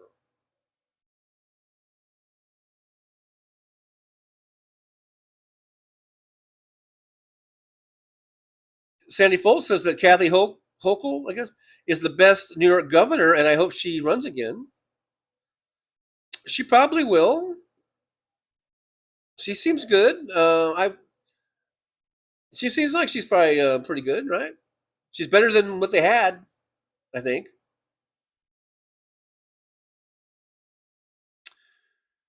Karen Ames, I talk with my spending dollars.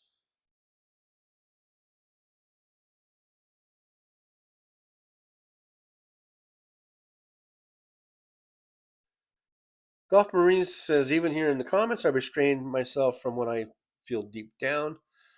Charlie could have taken a lesson.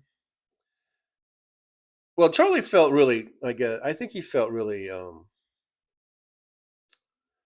don't know. Who knows? I shouldn't say what, I don't know what he felt.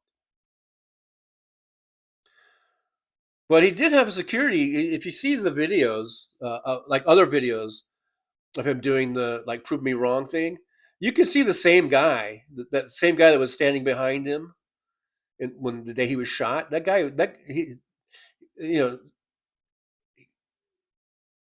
Charlie had his own little security detail that he had, so he felt the need for security. That's for sure.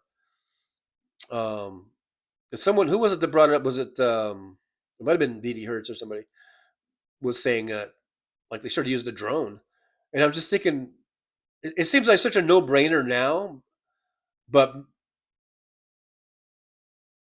I don't know why they didn't think of it. They could have bought like a $200 drone and just been circling around and surveilling like the rooftops and all the surrounding areas, the trees, and that could have saved Charlie Kirk's life right there.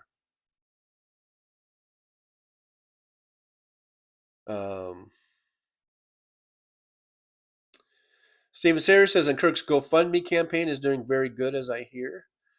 So what is that? What are they GoFunding me? Like his funeral or something? Or no, because I think that's all being. I think Trump's taking care of that. Was it for his kids or something?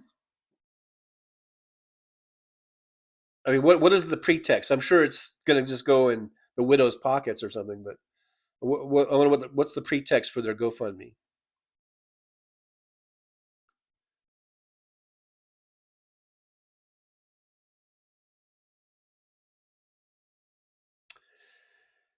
Suji Jones says, Munchies, I wish I had an appetite, but the subjects take it away as quickly as I try to eat.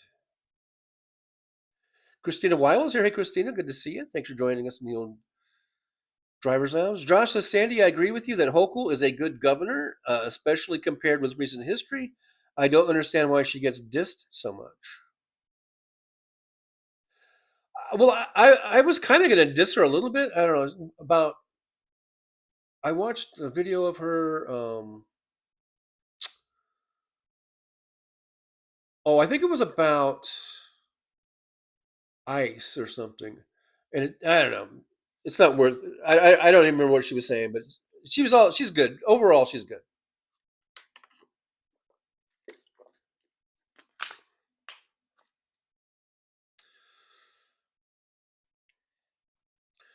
What do you New Yorkers? I know you don't live actually in New York City, but what? Well, maybe some of you do, but I don't. I know Sandy and Josh don't. You guys are upstate, but what do you guys think of the mayoral race with Mandami? Are you guys okay with Mandami?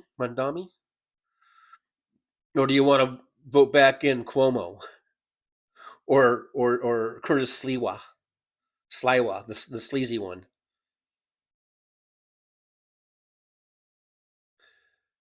Okay, so I'm just now getting to the Notorious DRG super chat. I saw the reason I saw it before because it came up on my other screen here. I'm just now getting to it. Oh, Sandy Foles says, TJ, do you have a problem with gay people or transgender people? I do not. I do not have a problem with them. Sandy Foles, I'm just asking. Okay, Tucker Carlson. No, I do not, and I don't. I hope I haven't ever presented myself as though I do, because I don't. And so here I am, just now at the Notorious GRG, the super chat $9.99. So I'm going to give you a thumbs up, and I'm going to give you a heart. Thank you, Notorious GRG. Another yippee. You can never give too many yippies. So yippee. I do appreciate you for that not little, but that's a really nice one. Thank you for doing that, helping to support the show and keep us going. I do appreciate it. Groove Dragon says Charlie was asked seconds before he died. Yeah, we've gone over this, I think. Seconds before he died, how many trans shooters have there been in the past 10 years? He responded, too many. That was a rote response. Yeah, okay. Well, that's a good point. So I take it back. I didn't mean to give you short shrift there. That's a good point. That's a good example of what I was talking about, of these rote responses, these things that he had in the can, ready to go. That's a great example, Groove Dragon. Great example.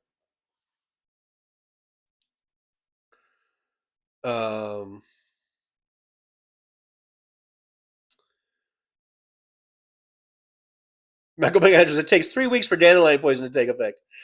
So I'm not in the clear yet. Apparently, that's what you're saying, Michael. I'm not quite in the clear yet. All right.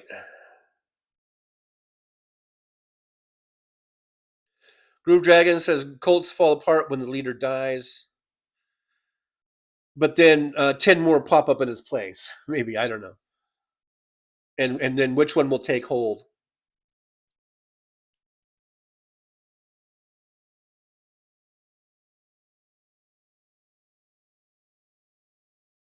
Yeah, MJ Daniels says, in spite of Kirk being the, women's place in the home, barefoot and pregnant type, she, I think, talking about the widow, is as bad as he was. Every bit. She's every bit. She's totally. She knows the program. She was there. She watched him. She knows exactly what the deal is. If they want to keep the money rolling in, she's going to be just as hateful and bigoted and racist as he was, maybe even more. She might have to turn it up a notch or two, just because she is a woman. Maybe she feels like, okay, they're not going to really listen to me. I've got to go balls to the wall on this, But we'll see, because since that video, I haven't heard anything from her.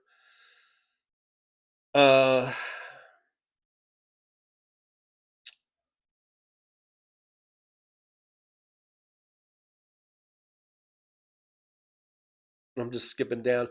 I know I'm reading stuff, guys, that was from a half hour ago or whatever. So I'm going to skip down a little bit. Karen Ames says, before his shooting, I didn't really know who he was and what he said. And I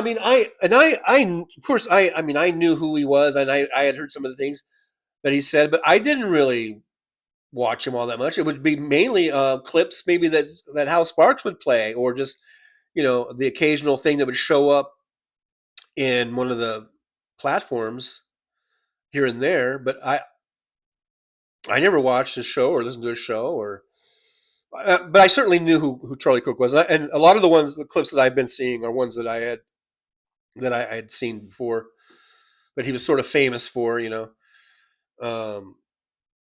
But since he's been shot, I've watched more Charlie Kirk and heard more Charlie Kirk and read more Charlie Kirk stuff than I ever have combined in all the years that he was on this planet.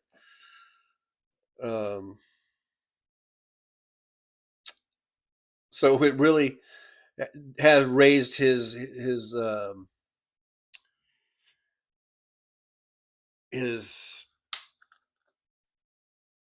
what do you call it?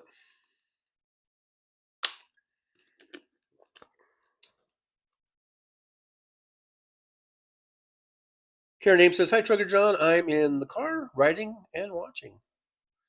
All right, cool. Isn't technology great? You can take your phone with you, and you can watch and listen to things all over the place.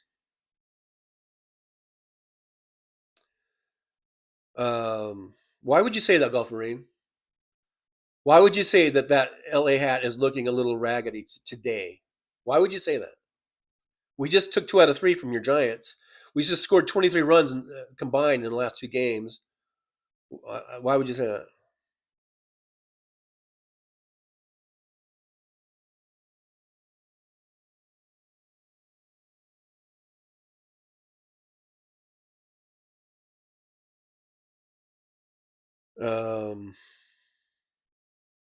Damon Dog says, all the groceries are put away. My knee is killing me. And they want cube steak and gravy for dinner. Sometimes I wish I wasn't such a good cook. Take a what's the one that I take that seemed like it would if I had my back was sore. Not Tylenol, extra strength, none of that. It was ibuprofen. I think ibuprofen seems to work best for me.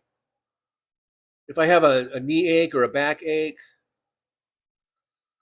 maybe take an ibuprofen. I know. Oh, that's right. You're a pot guy, so maybe do some of that. Take a little break, and then get in the kitchen. Get to cooking.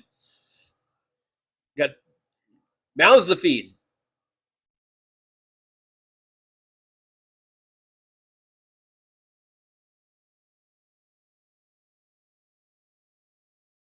DBD 5844 says that an African American student was arrested in Texas on her college campus just for voicing her opinion about Kirk. Thanks to Hot Wheels Abbott. Fucking Abbott. I hate that motherfucker. And you know, the word hate, I know some people take it so literal and when I say like I hate Trump and I hate I mean there are people I guess the word hate has been ingrained in their brains to mean that that's a word you never say unless I guess you only reserve that for like Hitler or something. Maybe I throw it around too lightly. Maybe I'm too casual with the word hate. I don't know. But I hate Abbott. I hate Trump. All right? And I got to say, before Charlie Kirk was assassinated, I probably hated him too. I mean, the only reason I say probably is because he was so much like off my radar screen that like I said, I never really watched him. I knew who he was. I saw clips of him. I saw those clips like even before, over the last couple of years. I've seen some of those clips, but he was so like far off my radar. I never really gave him much thought.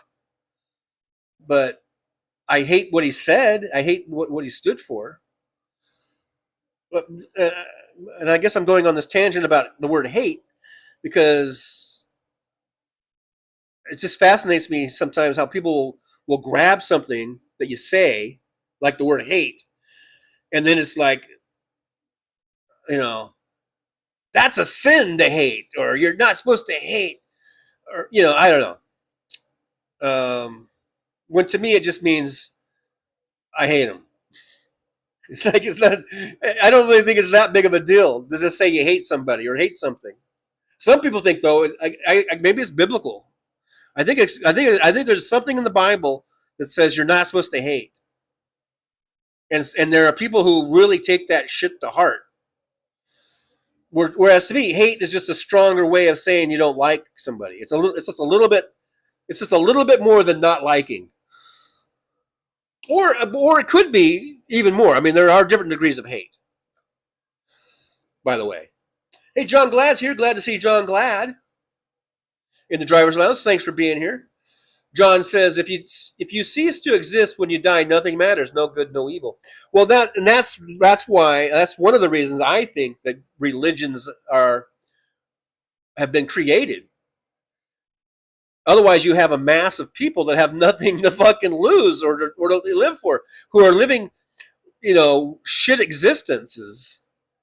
So what's going to keep them from just all going and murdering the kings and shit? Well, you have to have a religion that says it's not okay to murder the king, or else you're gonna die and you're gonna be in hell for all of eternity. So yeah, that's you've just surmised the exact reason why all religions have been created, in my opinion, is to keep the masses at bay. Otherwise, you got nothing to lose. I might as well just murder the fuck out of whoever I want. Not that everyone would do that, but they certainly, or they would just, or a lot of people just commit suicide. They're like, hey, this is a shitty fucking life.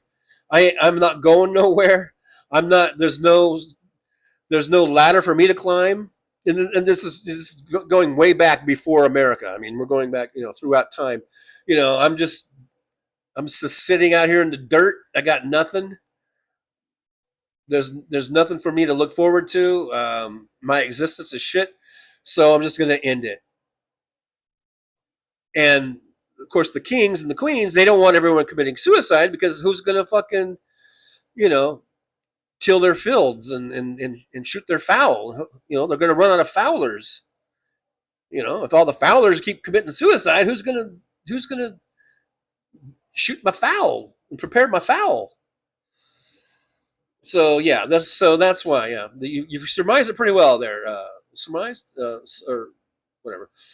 The whole reason for having religion, or at least one of the main reasons, I believe, for inventing these religions, is so that the poor peasants who have no chance of any type of upward mobility. This is going to ancient times, and it's still it's still in force, but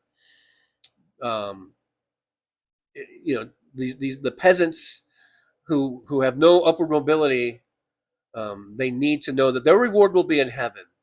You might be living a really shitty life now, and you're going to be just serving the kings and the queens, and you're going to be on your knees, and you're going to be bending your back, having a bent over, stoop labor. You're going to barely be, just bare sustenance. But don't worry, your reward will be in heaven.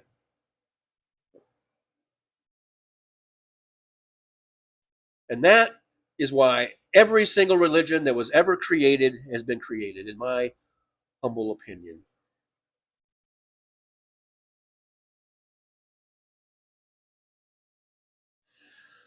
I've gotten to the point, Sandy, where I almost am not reading any of your chats because they seem to be,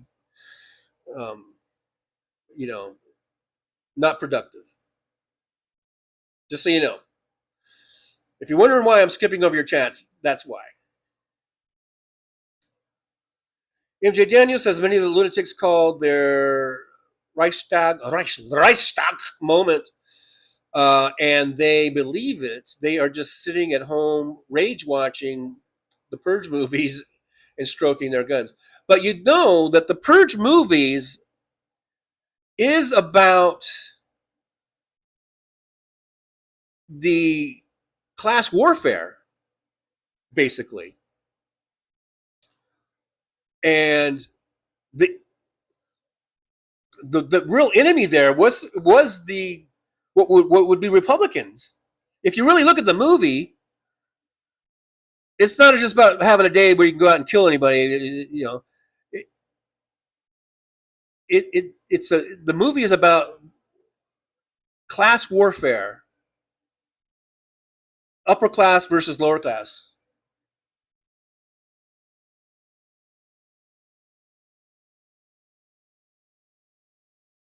I've sort of, some of this chat has disappeared, so I don't know what we're talking about. Like Groove Dragon says, great idea, Susie Jones. So I missed the Susie Jones thing. It says, puff puff, passion is real. Laughing out loud, I have to roll a joint. So, okay. Bonnie Thompson says, my cat overlord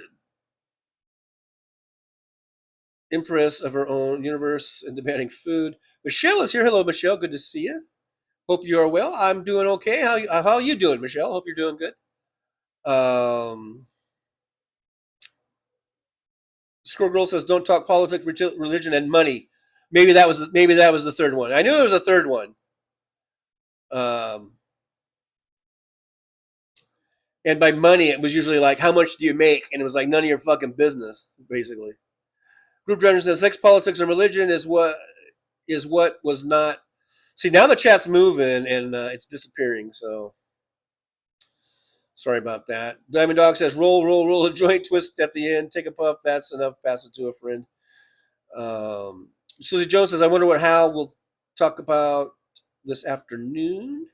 He's going to talk about the Trucker John show. Trucker John, Hal, I know you're watching. He's going to say, hey, man, did you guys see that Trucker John show? Dude was fucking spot on. Fucking Trucker John was killing it today. That's what he's going to talk about.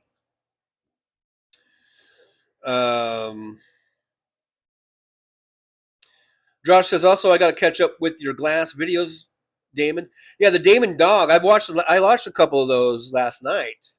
Those are beautiful. Those pipes. Those you make those yourself? You blow the glass. You're like a glass blower guy.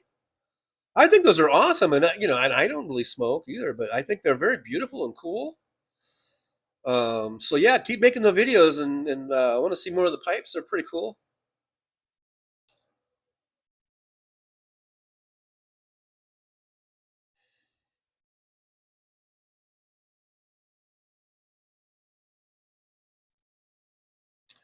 Yeah, religion, politics, and money. Yeah, I knew there was a third one.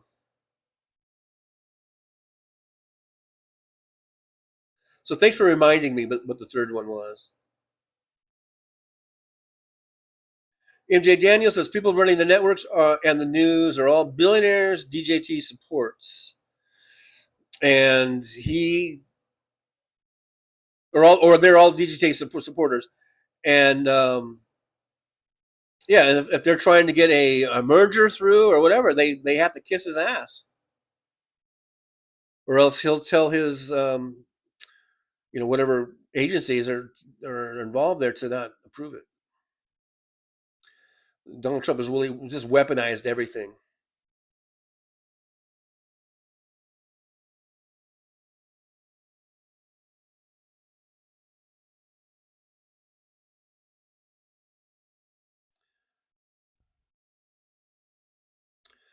Josh says, "Hey, in pot news, I tried out the hand crank trimmer yesterday, and it was worth the money."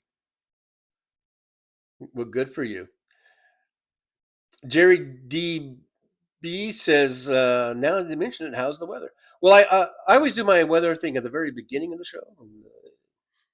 But right now, it's here in Las Vegas, 96. We're expecting a high of 98. The low will be 70, so the nights are pretty nice. I think it's sunny out, and it looks pretty sunny through the window. So a slight breeze. It looks like the little trees are kind of moving around a little bit there.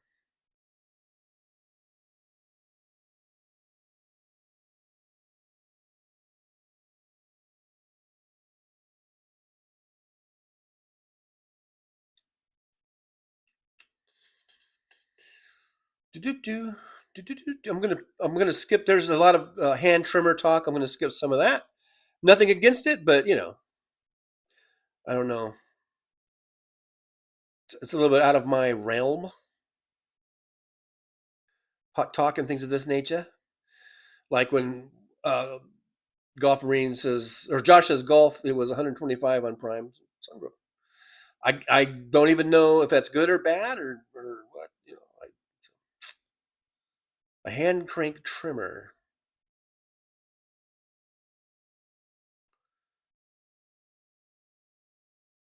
The Lucky Minute says his audience, usually kids, easily brainwashed. I guess talking about Charlie Kirk's audience.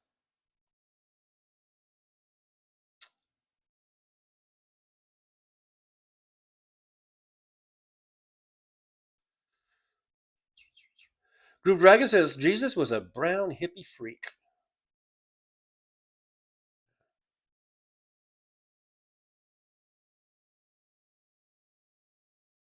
Susie Jones says Kirk went to Cambridge and was beat up by a woman in her 20s. It's like he went there to speak. Because Charlie Kirk didn't go to college. Because when I first read that, I was thinking, he went to Cambridge? But yeah, he went there to speak. And I guess a woman beat him up. I don't know if this is true. I don't know if we have confirmation on that. I don't know what the I don't even know what the significance of bringing that up was.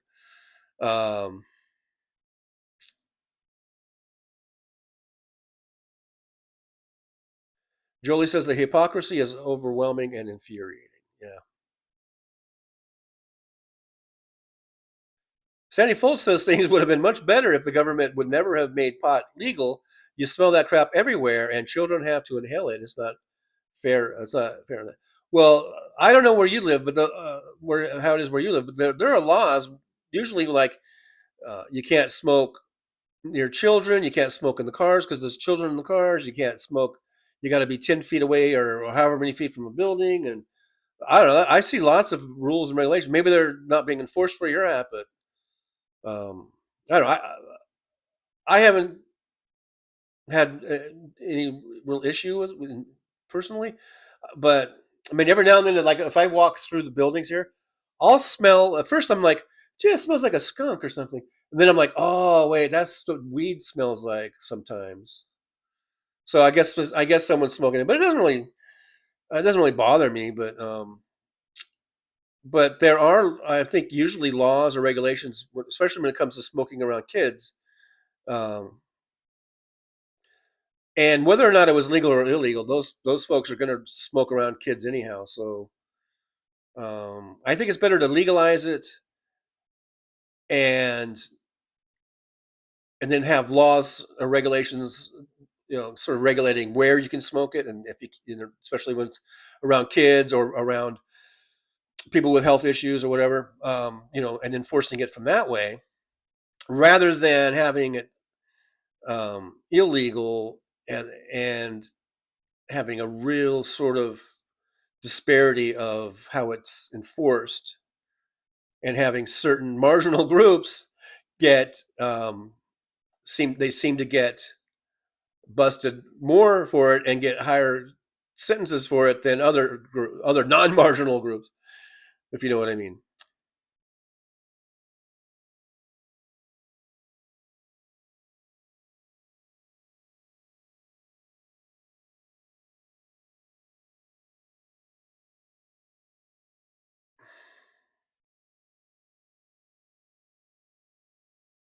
Susie Jones says, just check the time.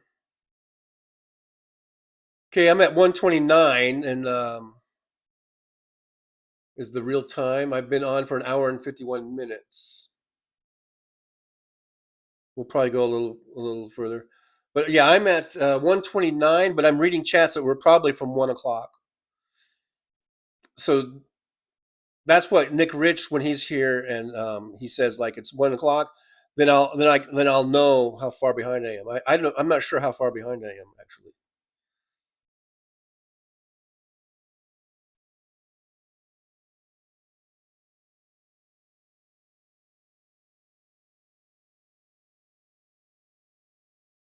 Yeah, Groove Dragon pretty much just said what I just said. It says if you are looking for what part of the chat TJ is talking about, it is a half hour ago. Yeah, I'm about a half hour behind probably. Because your actual chats, they aren't timestamped. The only way I can get a timestamp is like when Nick Rich says it's 1:28 or whatever in John's time or in Pacific time.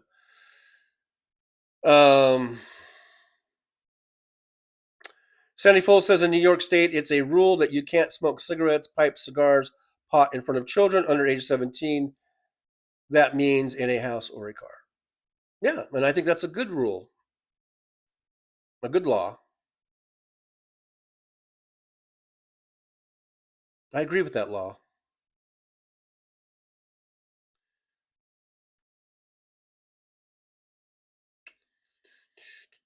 So I'm skipping on down a little bit.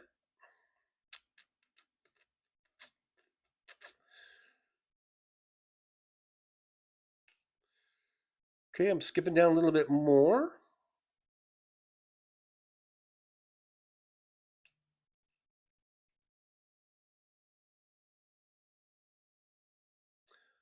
I'm skipping down a little more. I know we're coming up on 2 hours, so I'm going to try to get a little bit more caught up. Bear for Bear Love says he was a white supremacist. You talking about Charlie? Yeah, he was definitely a white supremacist. And yet all my Christian friends just think he was this humble Christian, Christ-loving man. I really don't think Jesus was a white supremacist. For one thing, he wasn't white. But yeah, I don't think Jesus would be behind the whole white supremacy movement. Just saying. I'm just saying, man. Gina Maynard says Charlie Cook is a nonpartisan political pollster and runs the Cook Political Report. Well, I've never heard of that, so I don't think that's who I'm thinking. I think it's just me not being able to talk. But thanks for that, for letting me know there, Gino.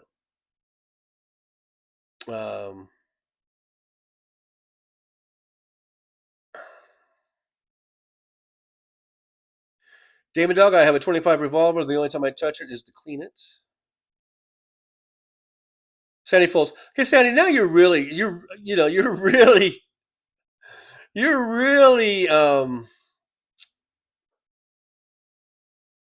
I don't know.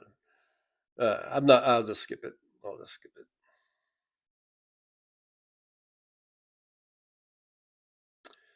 MJ Daniel, I would much rather Kirk be alive and miserable like Alex Jones.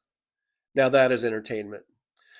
And I think Hal and John Fugelsang, more so Fugelsang, had made some really great points over the weekend, from what I heard, and John Fugelsang, what he says is, that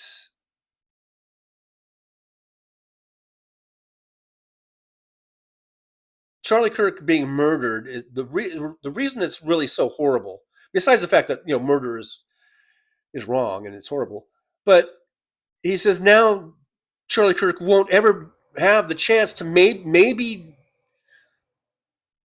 change, maybe grow. You don't know. I mean, I don't know what the likelihood of that is, but you don't know. He was only 31. Maybe by the time he's my age, something would happen that he would find out. Maybe one of his kids would be gay or something, and maybe that would be something that would be like, maybe I don't hate gay people after all. I mean, he was denied the chance, the opportunity to at least grow and maybe change his opinion on things. He was denied that opportunity, and that's the real kind of shame of this. And I agree.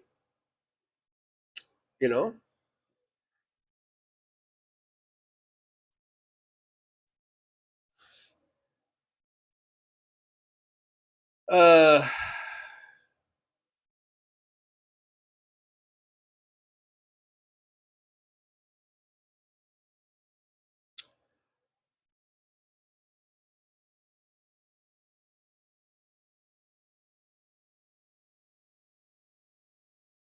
Michael McAndrews, used to be you would just get a pie in the face. Yeah, I remember those. That was kind of all the rage a while, with the pie in the face thing.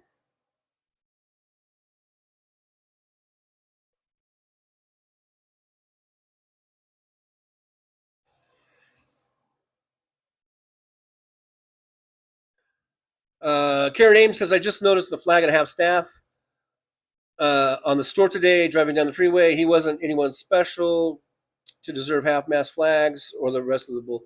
Yeah, he wasn't. He wasn't. He didn't deserve that. I agree.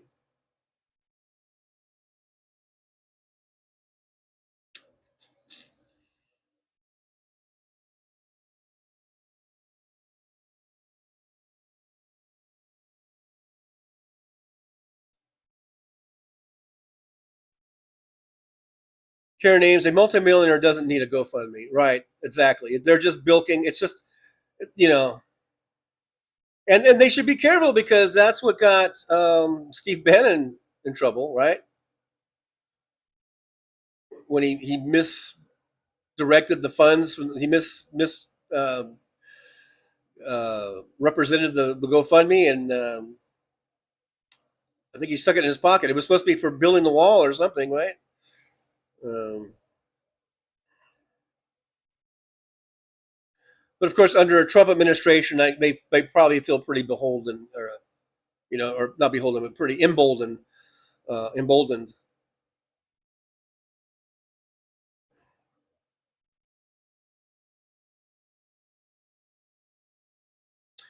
Golf Marine says an average marksman with a 10-22 probably had an 80% chance to off Charlie in the very same circumstances. People keep saying it's 200 yards. I don't think so. Well, I mean, who cares? I guess who cares? It's kind of but if you look at that, it's like in a quad area. There's the building surrounding it, and he's up on that building.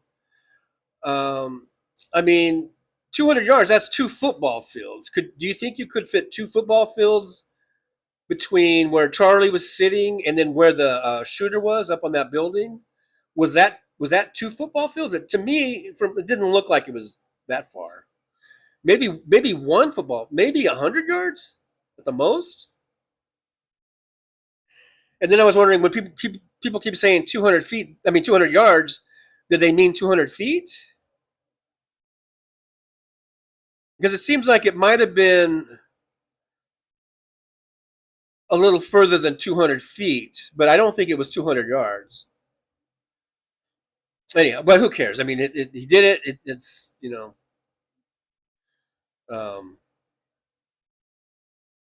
that's a done deal. So, all right, I'm skipping down a little bit in the chat.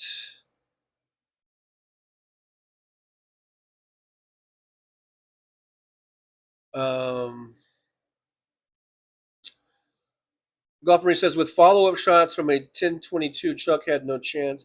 The shooter fired 1 shot and it was 1 and done. 1 and done. Damon Dog says he was just an asshole with a mic. But he knew how to use that mic.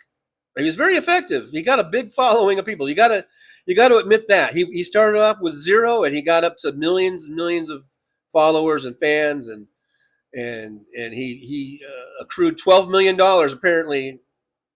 From what I've seen reported, he's a multi-millionaire, a guy with no college education, I don't know whatever he did before he started doing this. Probably just little jobs and shit. So he knew how to use that mic. He was very effective at, like I said, it's a sales job. He's a salesman. He's a salesman.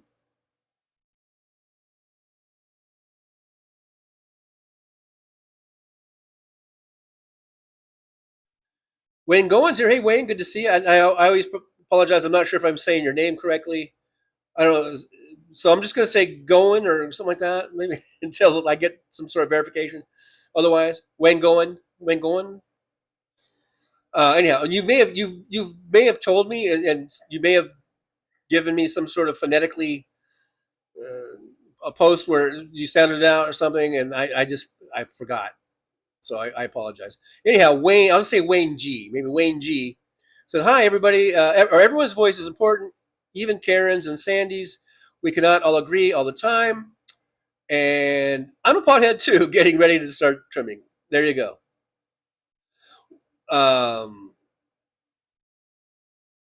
Steven Serrier says, Charlie Kirk had been grooming college students for decades. Well, I don't know about decades. Probably about 10 years or something, right? When did he start? Maybe 10 or 15 years? No, because he's only 31, so 10 years if that. 10 years at the most.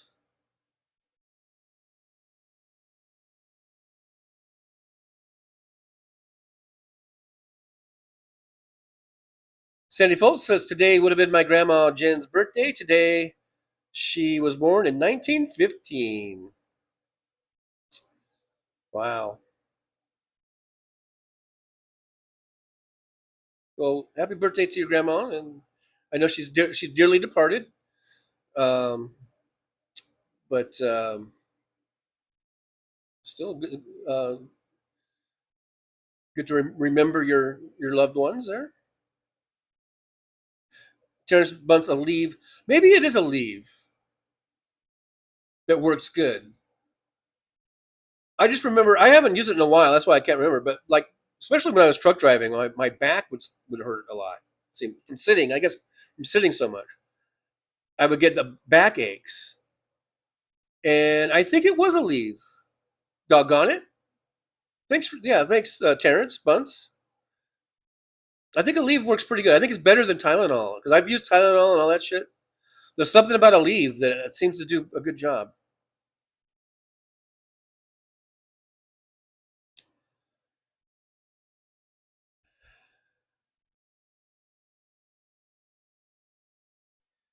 Sandy Phillips says, my daughter Katie would have turned 35 tomorrow. She died as a baby due to a heart problem. I'm so sorry to hear that, Sandy. That's a really sad thing to lose a child, at such a young age. And my heart goes out to you about that. And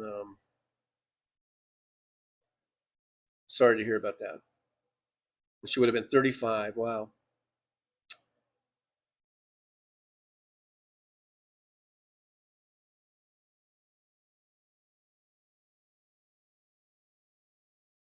Karen Ames says, just for your information, I'm not one of those Karens.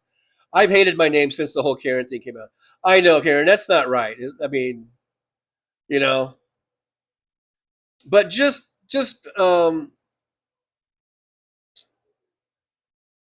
have some solace in knowing that you're not the only one that has a name that isn't always used in the most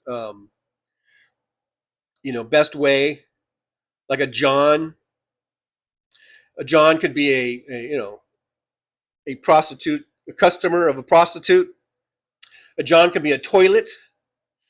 I'm going to the John, take a shit, or take a piss.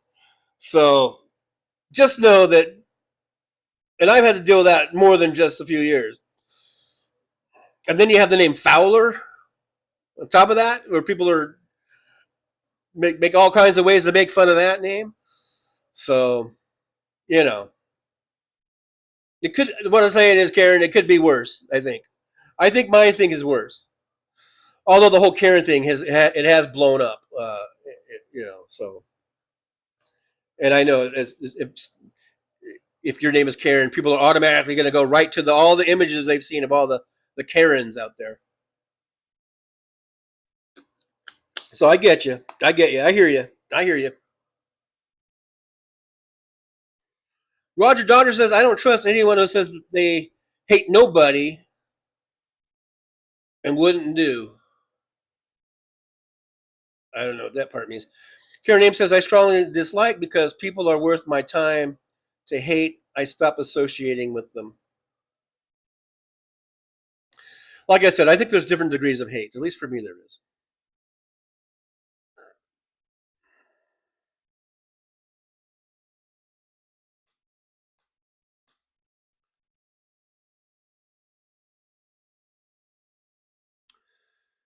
I've skipped down. I'm trying to not just do stuff that's mid-thread and where I don't know what it's about. So I'm sort of like pre-reading. Usually I don't pre-read. I just start reading, but I'm sort of pre-reading a little bit here because when I skip down and we get into these mid-thread conversations, then it kind of doesn't make sense for me to bring it up. But here's Groove Dragon says, Karen Ames, I have a dear friend named Karen. I hear you. I see you. I do not judge you by your name.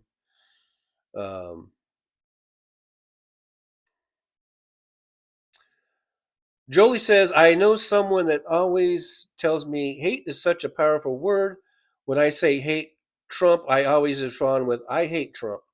Hate, hate, hate. Totally hate that mother or the MFer. Yeah, we're over 2 hours now. So I'm going to skip on down. Because I was talking about hate. Yeah, I must be really still far behind in the chat room. Because I was talking about hate like a long time ago.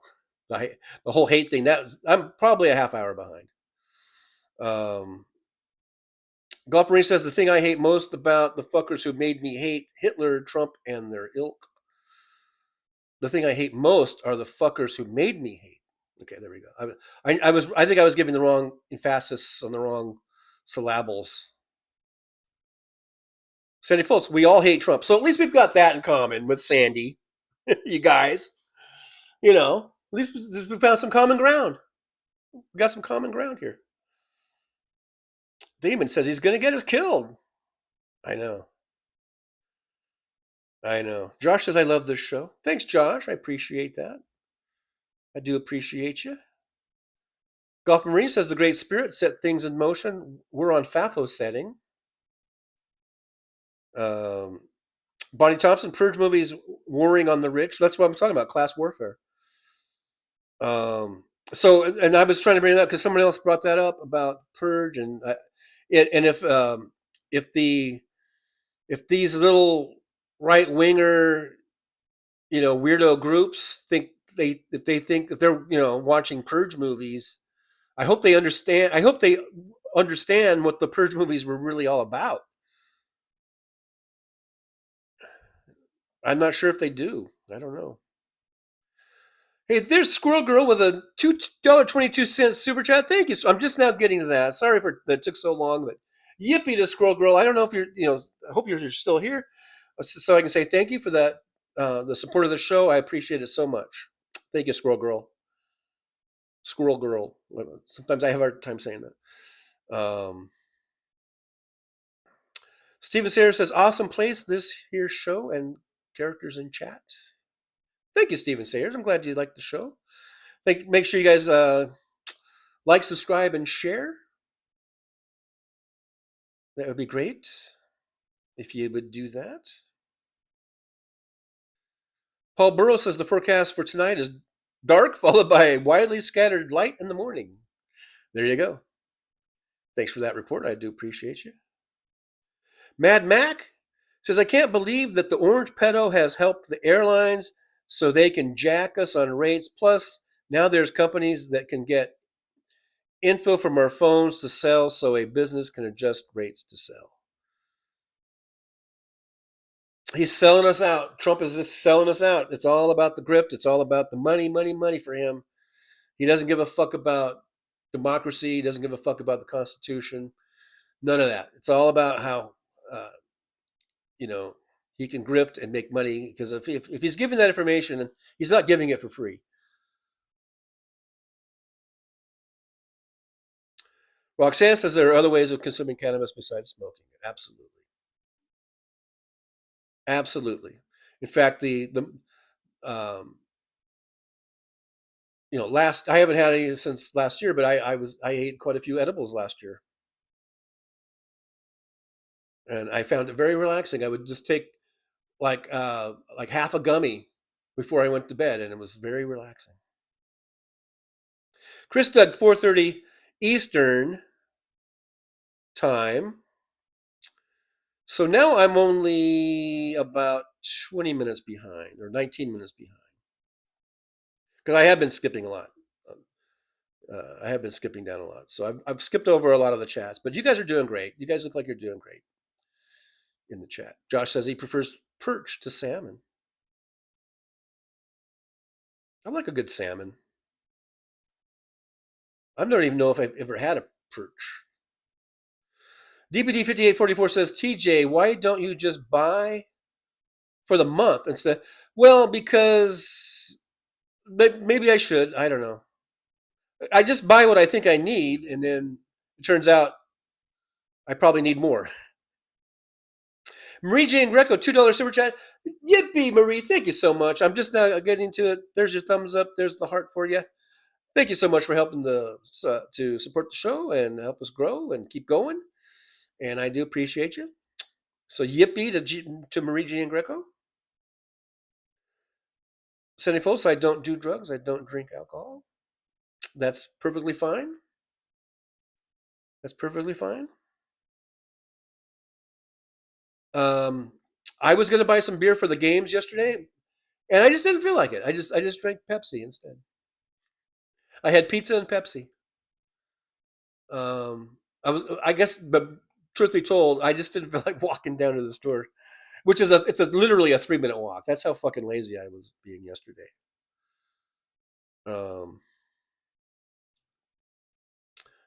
Gin Up the Bay says, talking to Paul Burrows about Columbia River, three-eyed salmon, blah blah blah, and the Dallas and Troutdale. So that anyhow, that was a private convo, I think.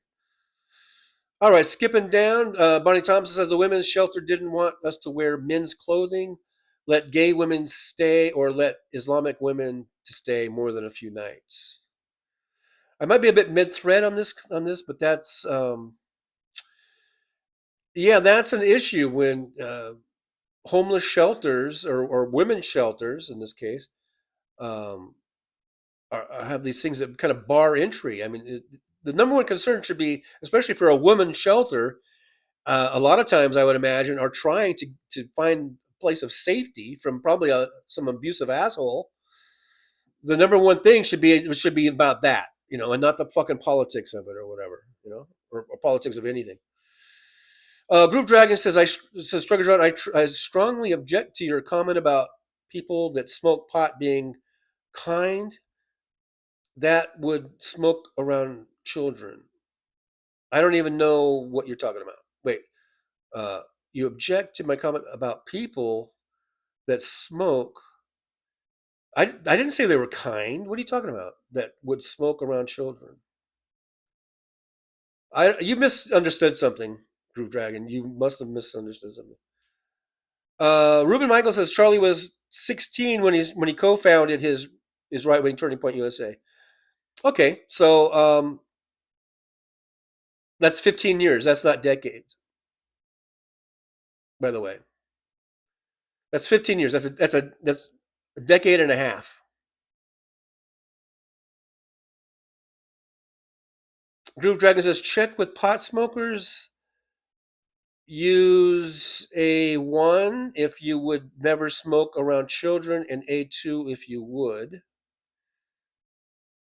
Dude, you're taking up a fucking issue that does not need. I mean, I don't even know what you're talking about, dude.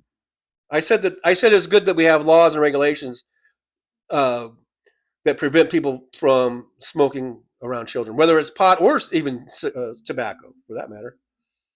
So I don't know what bug crawled up your ass. Mad Max says, haven't smoked weed in over 10 years, but if I still did, it would always be one. Josh says, I love the show. Chris Doug says, Charlie Kirk's net worth 12 to now out to 20 million. So between 12 and 20 million. Does him no good now. No, but his wife and the kids are loving it. They're gonna enjoy that money.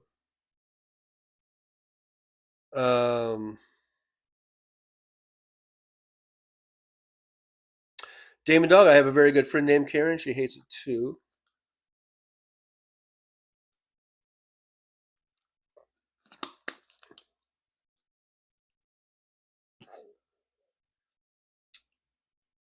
Ruben Michael says, I haven't smoked weed for 4 years now. I use edibles, much better for the lungs. I agree. Catherine Real Health Doc says, the last time I smoked pot was about 25 years ago, and it was in memory of a friend with other friends. It was the purest stuff I have ever had, and I was high as a kite for 2 days. Funny as hell. Wow. That is funny.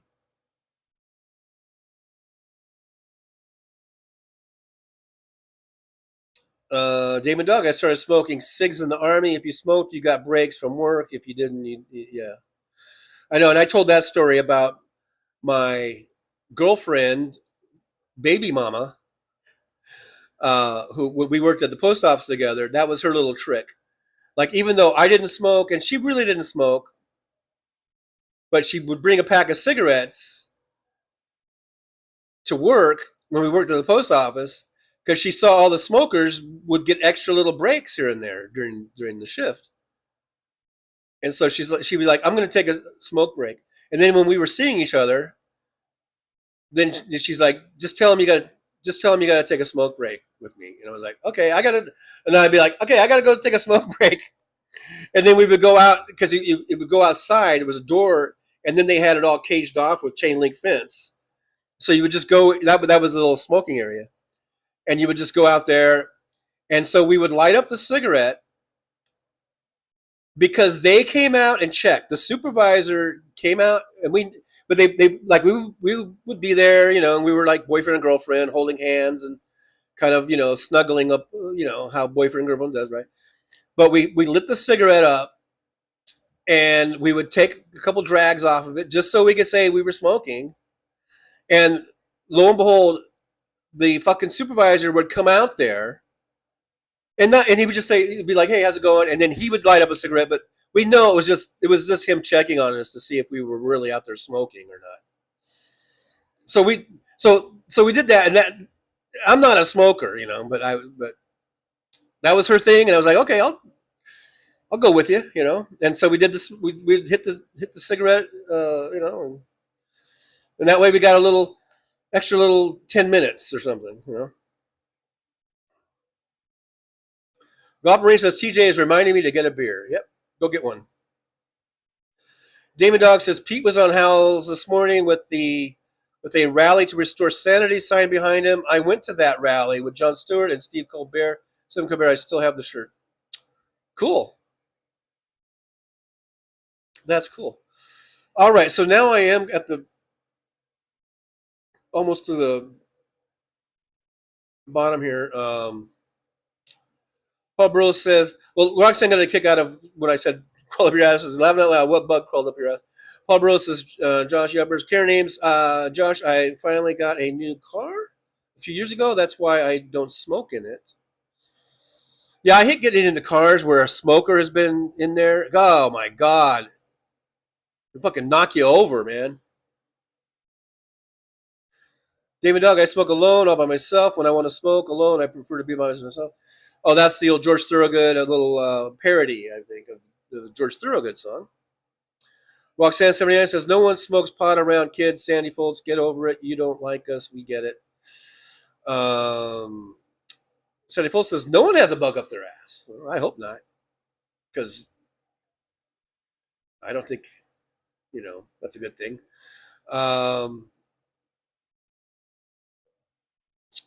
Groove Dragon, I will find the thing TJ said after the show is over and post it. The time it was said and the comment in the comment section of the show. All right, Groove, go. You do that. That's your little project. And when I'll see you posted it, and if you misunderstood me or whatever, I don't know. I don't recall ever. I'm not even sure what you're. I'm not even sure what you're complaining about. I think I just said that I think it's good that there are rules and regulations that people can't or shouldn't be allowed to smoke in front of children or people with health, like old people or people with health conditions. I'm in favor of that kind of a law. I also said I think it's good that, or I think that pot should be legal. What more do you fucking want from me, dude? What the fuck? I thought we were on the same side, and you're gonna fucking, come after me like that? It's bullshit. It's fucking bullshit, dude.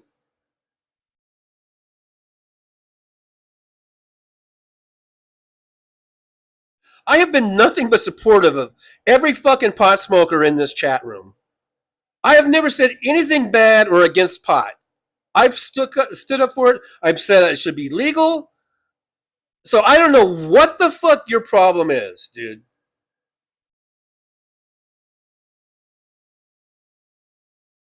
This is what I get for trying to be a good guy, right?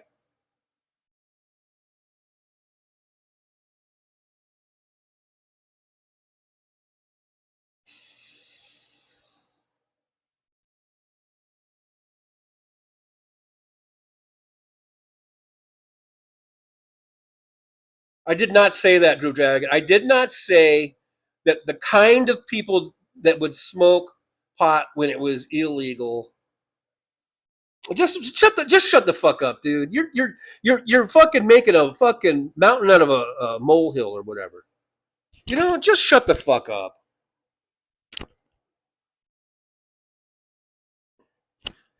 You're stupid. You're fucking stupid.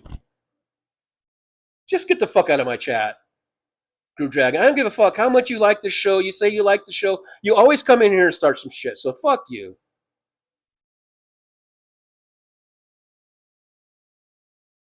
No, you misspoke, motherfucker. Get the fuck out of my chat. Kick him out. I want you guys to kick him out. Kick him out.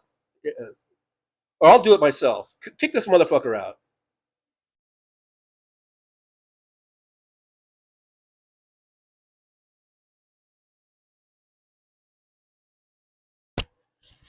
Coming in here. Fuck you, Groove Dragon. You're an asshole. I never say anything bad about pot smokers. And you want to come here and start shit. Fuck you. With assholes like you, who needs fucking enemies? Yeah, later. Get the fuck out. I hope you never come back, Groove Dragon. Get the fuck out. Now you've ruined the whole show. You've ruined my whole fucking show. was a good show until now, and you fucking ruined it all.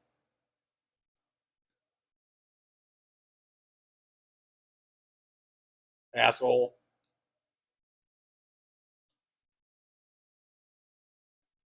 I want to end the show, but I don't want to end it on a bad note.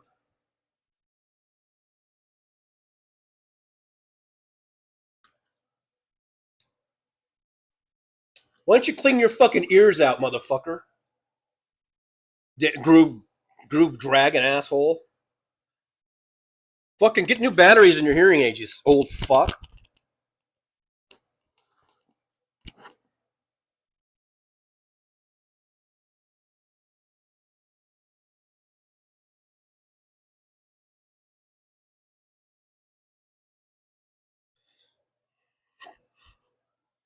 Okay, now how am I gonna fucking turn this around? I don't want to just end the show on where I'm mad. I want to end the show, where I'm happy. I don't want, who wants to? No one ever wants. I don't ever want to leave a room. Like if I get in an argument with somebody, I don't want to ever leave the room. Or if I do leave the room mad, I'm going to come back when everything's cooled off, and I'm going to say, "Hey, look, I'm sorry. It got out of hand. Things got this and that." But I don't just let things just settle. So I mean, I can't end the show with all this bad blood and all this anger. So now I gotta sit here and try to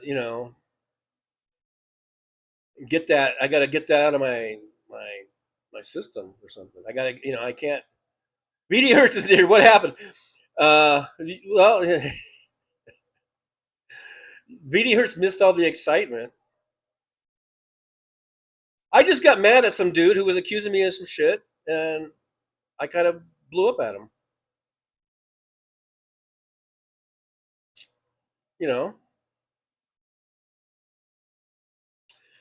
I mean, I guess we could talk about Monday Night Football. They are here to. I don't know. I just feel so fake and phony now. I mean, I can't. It's just hard to change.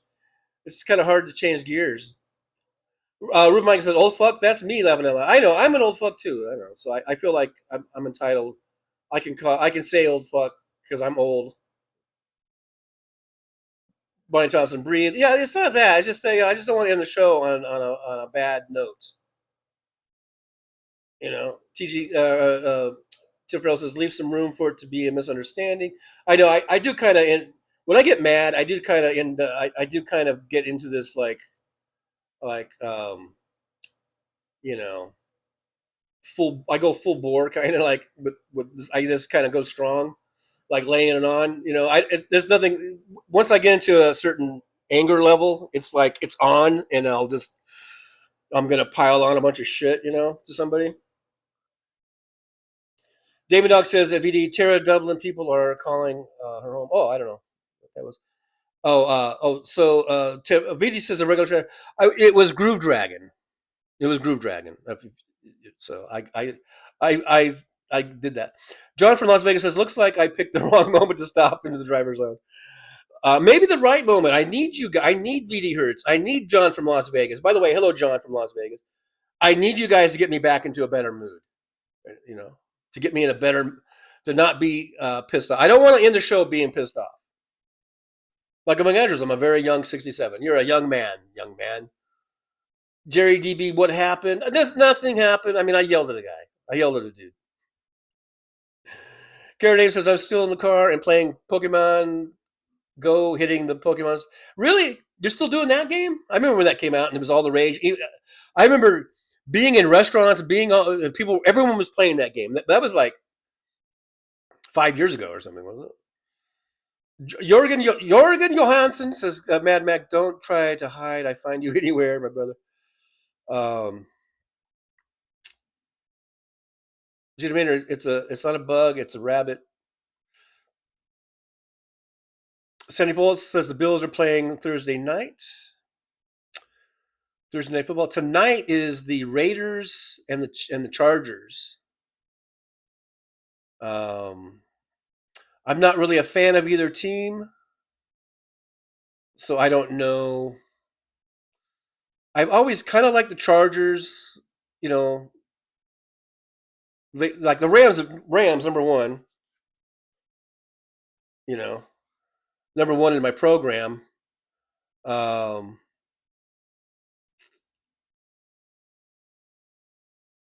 But I've always kind of liked the Chargers also. That looks silly.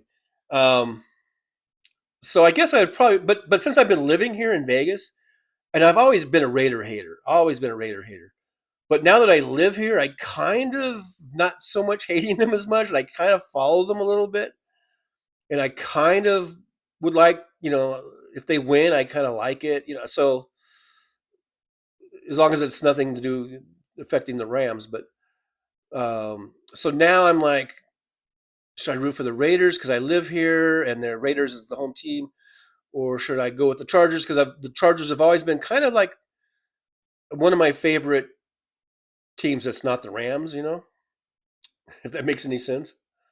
So I don't know. DBD 5840 says, TJ, just relax and breathe and have a Scott. Well, all I have is that bottle of Hennessy. If you guys have heard me talk about the bottle of Hennessy, I have a bottle of Hennessy. I don't even know what Hennessy is. I don't even know what it tastes like. I got it from this is back when I was still driving when I was still doing Uber. So this has been over a year ago, I guess. I think I was still with Uber. Or was it when I was doing Lyft? But anyhow, that's been quite a while ago. And at least 9-10 months, right? So I've got this bottle of Hennessy, unopened bottle. I wouldn't have taken it if it was open. I've got that. That's all I got. But I don't feel like cracking that open. I don't feel like cracking it open. John from Las Vegas says,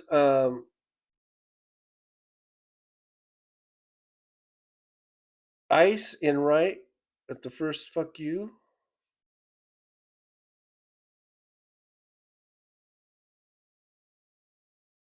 Or maybe it was I came in at the first fuck you.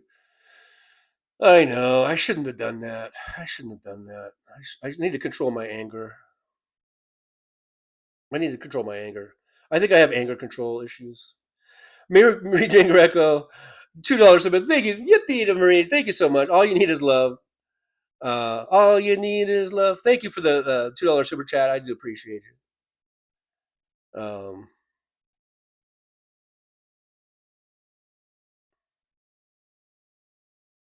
Sandy Folston, why did you not yell at Jen? Jen has not accused me of saying things that I didn't say. Jen has done nothing wrong, Sandy. If anything, well, no, never mind. I'm not going to go there. I don't have a problem with Jen. All right, Sandy. I don't know what your problem is with him, but I don't have a problem with him. Bonnie Thompson, my confession is I have never crapped my pants in public. Okay, I think was that a mid-thread thing because I don't know where that came from. Reedy Hurt says I don't really listen to Tara Dublin. Not that I don't like her, just listen to other stuff. That might be mid-thread. Karen Ames says on our way to Santa Monica to catch a certain type of Pokemon. Wow, you're going all the way there to get the Pokemon, huh? Roxanne 79 70. Oh, okay. I'm not reading that. I'm not reading that one. I mean, that's between you guys. I don't want to repeat that. I don't want to read that. I don't want to read that. Don't make me read it. Don't make me read it. Josh says, I remember when I found out that I was incorrect in assuming that Pokemon wasn't a kinky Jamaican. Pokemon. Yeah, Pokemon. Or at least a slow one. I guess. Tim Farrell, can you get Raider tickets? You know what? At a reasonable price? You know what? Just for shits and giggles, because I have Ticketmaster on my phone, and I just went on Ticketmaster and I just set it for like the cheapest price, and the cheapest nosebleed seats for one ticket, I think was like $231 or something like that, which in my opinion is expensive. Now there's some people who go, oh, that's not bad. I think it's expensive for a regular season game with the Raiders up in the nosebleeds. like over $200, and then probably there's fees on top of that. I just can't justify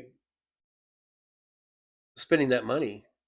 Maybe I should try SeatGeek. Maybe there's some other places where maybe I could find it cheaper. But I just checked out Ticketmaster, and the cheapest was, I think, like it was over 200. I want to say like 230 something, and I don't think that's reasonable for the nosebleeds, for the top section. Maybe I'm just behind the times, though.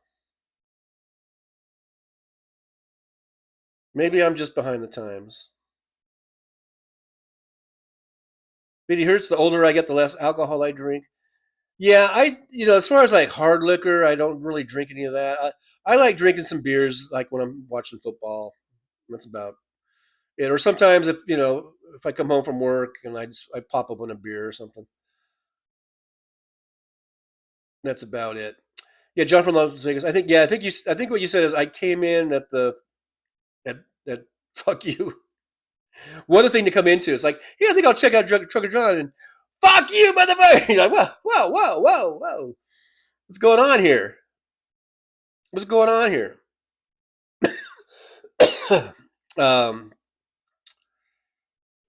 Hal Sparks would not be proud of me in that moment, I don't think. That was John auditioning for a job with ICE. Yeah. Except to say, instead of saying, get the fuck out of here, I'd be saying, like, get the fuck in here in this car.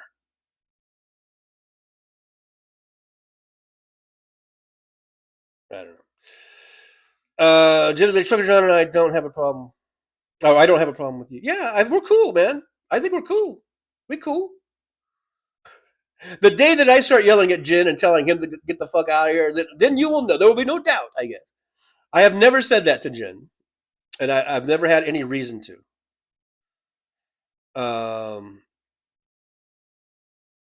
Jolie says, I know what you were going to say. So I'm kind of mid-thread with all this stuff here now. I don't know. Have I sufficiently washed out that bad mojo?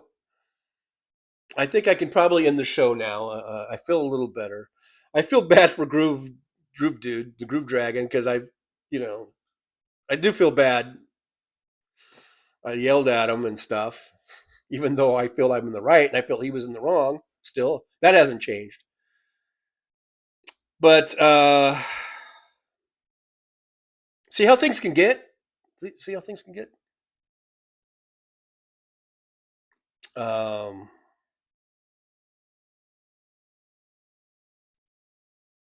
Mr. Spock's there. Hey, Mr. Spock, good to see you.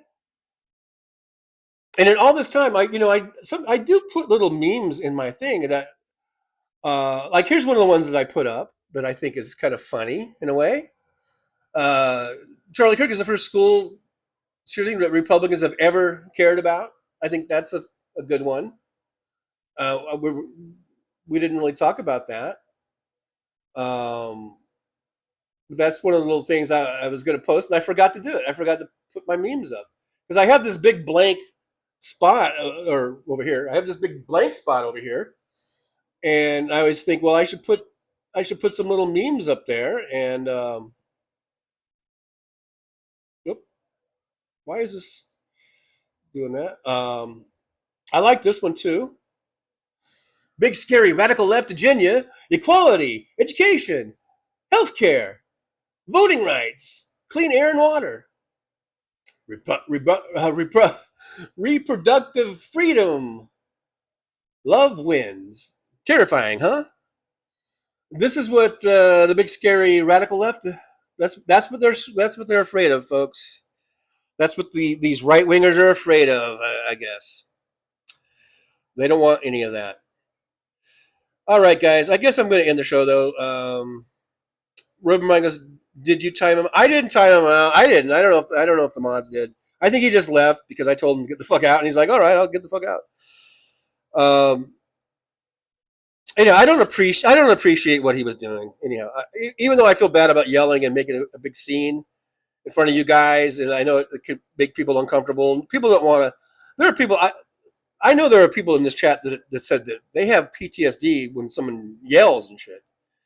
So I don't want to trigger anyone's PTSD, and I don't want to make people feel uncomfortable, like just because I'm pissed off and I start yelling at someone.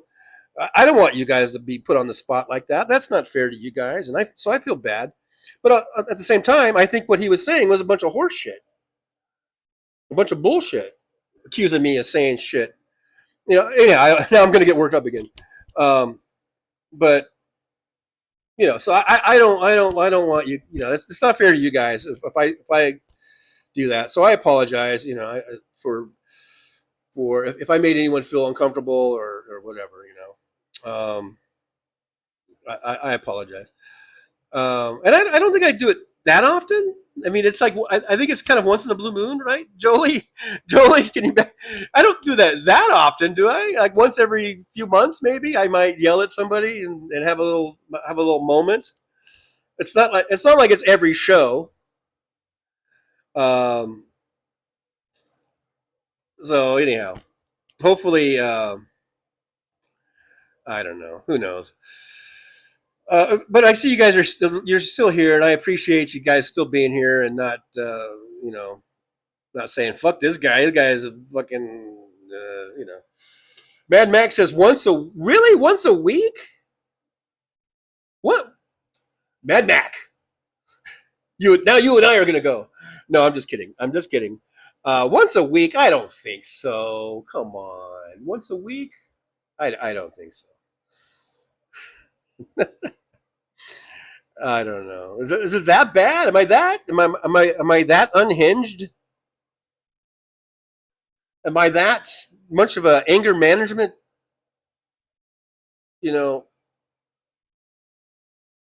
problem person? Mad Mag is joking. All right. I don't know. Now I don't know what to believe. All right, guys, let's go before the battery dies, by the way, which I think we're okay, but 2 hours and 41 minutes. What day is today? Today's Monday. All right, yeah. So I'll be on tomorrow at 9 a.m. I've kind of been thinking about maybe just switching to 11 a.m.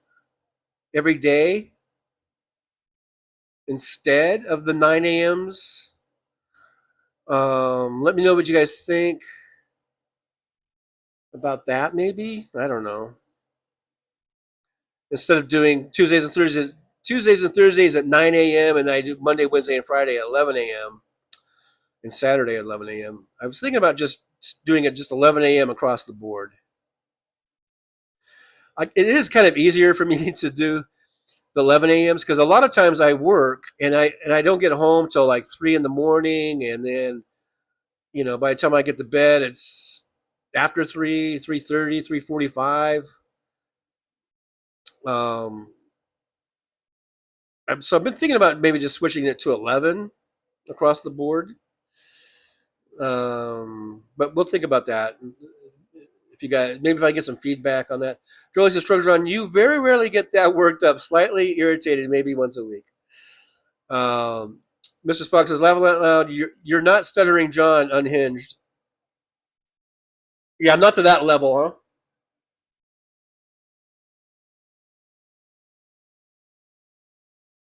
huh? Jen the Base says, Jugger John, old Jen the Base doesn't seem like such a dick anymore, does he?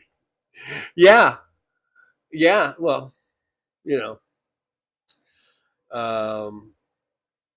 Josh says, just do your thing, however it works best. Terrence Bunn says, do not ask me to convert word star new word to new word. I don't know what that's about. Some sort of coding thing, maybe. Mad Max says, anytime we can get together is best, so we'll be there whenever, TJ. Sandy Fold says, you should do 9 a.m. on Saturday and do it at 11 every day. Damon Dog, it's your show. Well, I'm just trying to think, I know it's my show. But I do know that we have sort of a core group of kind of 40, 50 kind of, folks that come in here. And if, So if I'm at a different time, I don't know if that's going to make it where you guys can't watch or whatever, So,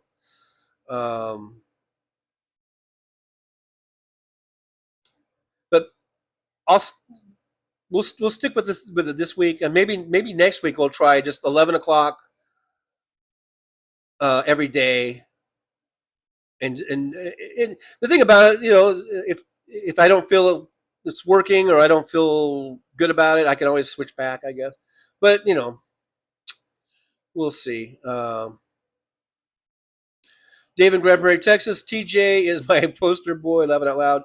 Hi and hugs to all. So F off. I know. It's like I get angry and then I feel like I go too far with it. You know what I mean? Like if I get mad, it seems like I make the situation worse than it needed to be because I kind of go over the top. And then that's usually when I come back and then I'll start apologizing. I do that all the time. Even with relationships that I've been in, I'll come back. We could have the most heated argument, and then I'll come back 20 minutes later and just basically, I'm not groveling. I'm not anything like that, but I'm just like saying, hey, look, I know I took that too far. And I'm sorry, I shouldn't have said those things. And can we just, talk normally now that we're cooled down, Tim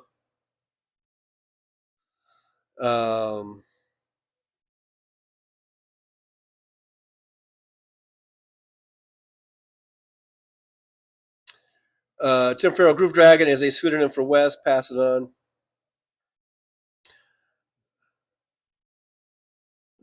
Well, if it is West, then I don't feel so bad. If that was West, then I don't feel bad at all. Just kidding. I'm kind of kidding. I don't know. Maybe I'm not kidding. All right, guys. Tim Farrell joke. I leave when he is here. Roxanne79 says, TJ, Groove irked you every time. I think he's irked me before, but not to that level. And I think what happened today was like after like the third or fourth time where he kept saying this shit, then I kind of had enough. You know what I mean? It was like I think it was like the fourth time that he was accusing me of saying whatever, I'm not. I don't want to repeat it, but then I think it just. I can kind of take shit, take it, and then I kind of blow up. VD here says, I wonder if anyone has to ID and argues and insults themselves with the other ID. I wouldn't doubt it. Yeah, I wouldn't doubt it. Anyhow, guys, okay. All right, guys, so I guess all that's left to do are the words of wisdom, and I might make my words of wisdom today. I've got some I can find that it might deal with anger management. It seems appropriate. So I think today's words of wisdom might pertain to that whole issue of words of wisdom. I mean, words of anger management. All right, guys. So, and I'll see you guys tomorrow, 9 a.m. Pacific time. We'll keep it at 9 a.m. If I'm going to change the times, I think I'll just wait till next Monday and do it then. But it's just something to think about. All right, guys. So make sure you get that pen and paper out and write this down for our words of wisdom for today. Okay. So here we go. Are you ready? Okay. Write this down. All right. So for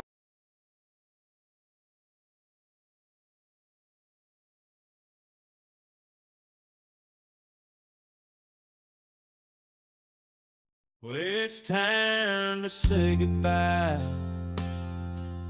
The show has come to an end. But don't be sad, no, don't you cry. We're all gonna come back and meet again. have some fun times, hopefully nothing too bad. We might talk about war crimes, might talk about Baghdad. I doubt we'll talk about door chimes, but if we did, I'd be only too glad. So hostile of Easter, baby, the show is over, but could I ask you maybe to take a shower? No, that's not what I meant, but I couldn't think of anything to rhyme with over. Now my whole rhyming scheme is all screwed up. Oh shit, I should have stuck to truck driving, who I tried to kid. At least when I was out there driving, I could handle a skid. But doing this live stream, baby, has been a real kid. So I hope to see y'all again right here on the Trucker John live stream. We're gonna do it again and again, right here in the Trucker John live stream. Yeah, the Trucker John live stream. We're gonna come back and do it all again. No, this ain't no dream, this is where we win, right here on the Trucker John live stream. No, this time to say goodbye, the show is coming in. But don't be sad, no, don't you cry, we're all gonna come back and meet again. Rolling down the highway in my rusty old rig. I'm a retired trucker, but my spirit's still big. Living in Vegas, where the lights never sleep, broadcasting my thoughts for the world to keep. From politics to pop culture, I've got it all. Sharing my views, no matter how big or small. Talking about food and movies and bugs, shining a light on all the social issues. No shrugs, I've driven through the desert, seen the city so bright, but now I'm living in a different kind of fight. From my apartment in Las Vegas, I hold the key, exploring the world through my live stream for free.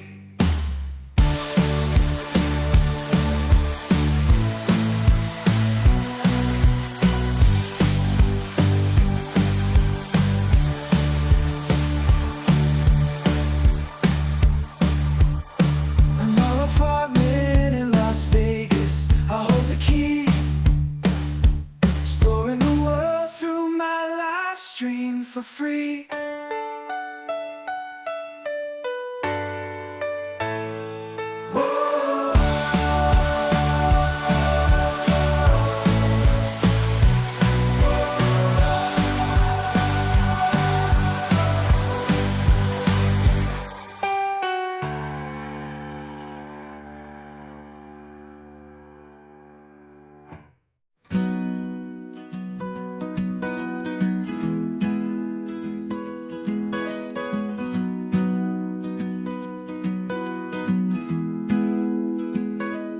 So you want to take a trip down Paradise Road, but it ain't that pretty, it ain't paved with gold. Everybody's got the dirty little secrets, everybody's got some things unknown. But if you ain't real careful, baby, it'll cut you down to the bone. Under all those bright lights, you've gotta learn to ignore the glitter. It's all about fight or flight, and you don't wanna wanna do either. So go on down to Paradise Road. It'll make you wish that you were young, but all it'll do is make you feel old and regret trading in your love for lust. It's all just a big charade. It's all just one big game, and it ain't about love. It's all about the thrills. It's about staying in the hunt. It's about going in for the kill. So head on down to Paradise Road. That's where your friends are now. They're the people that nobody knows. So go ahead and make your big show. So live it up on Paradise Road. Just don't let anyone know. It'll be your dirty little secret. It'll be your guilty little pleasure. Living a secret that the whole world sees, hiding in plain sight among the scum and the thieves. So damn hard to ever be pleased.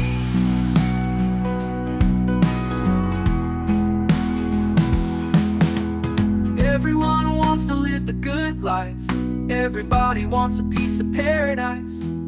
But where would you run? Where would you hide? What would you do to buy a little more time? Grandiose dreams of happily ever after are really just another day's end.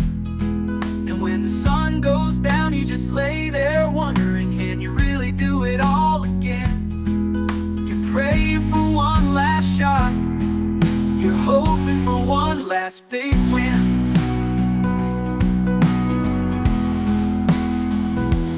Paradise Road is calling, so you better hurry along.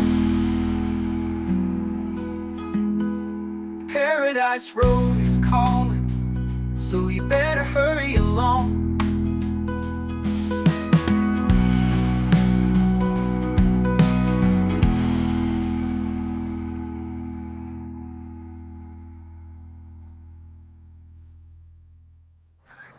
Show's over. I'm out of here, folks. Bye.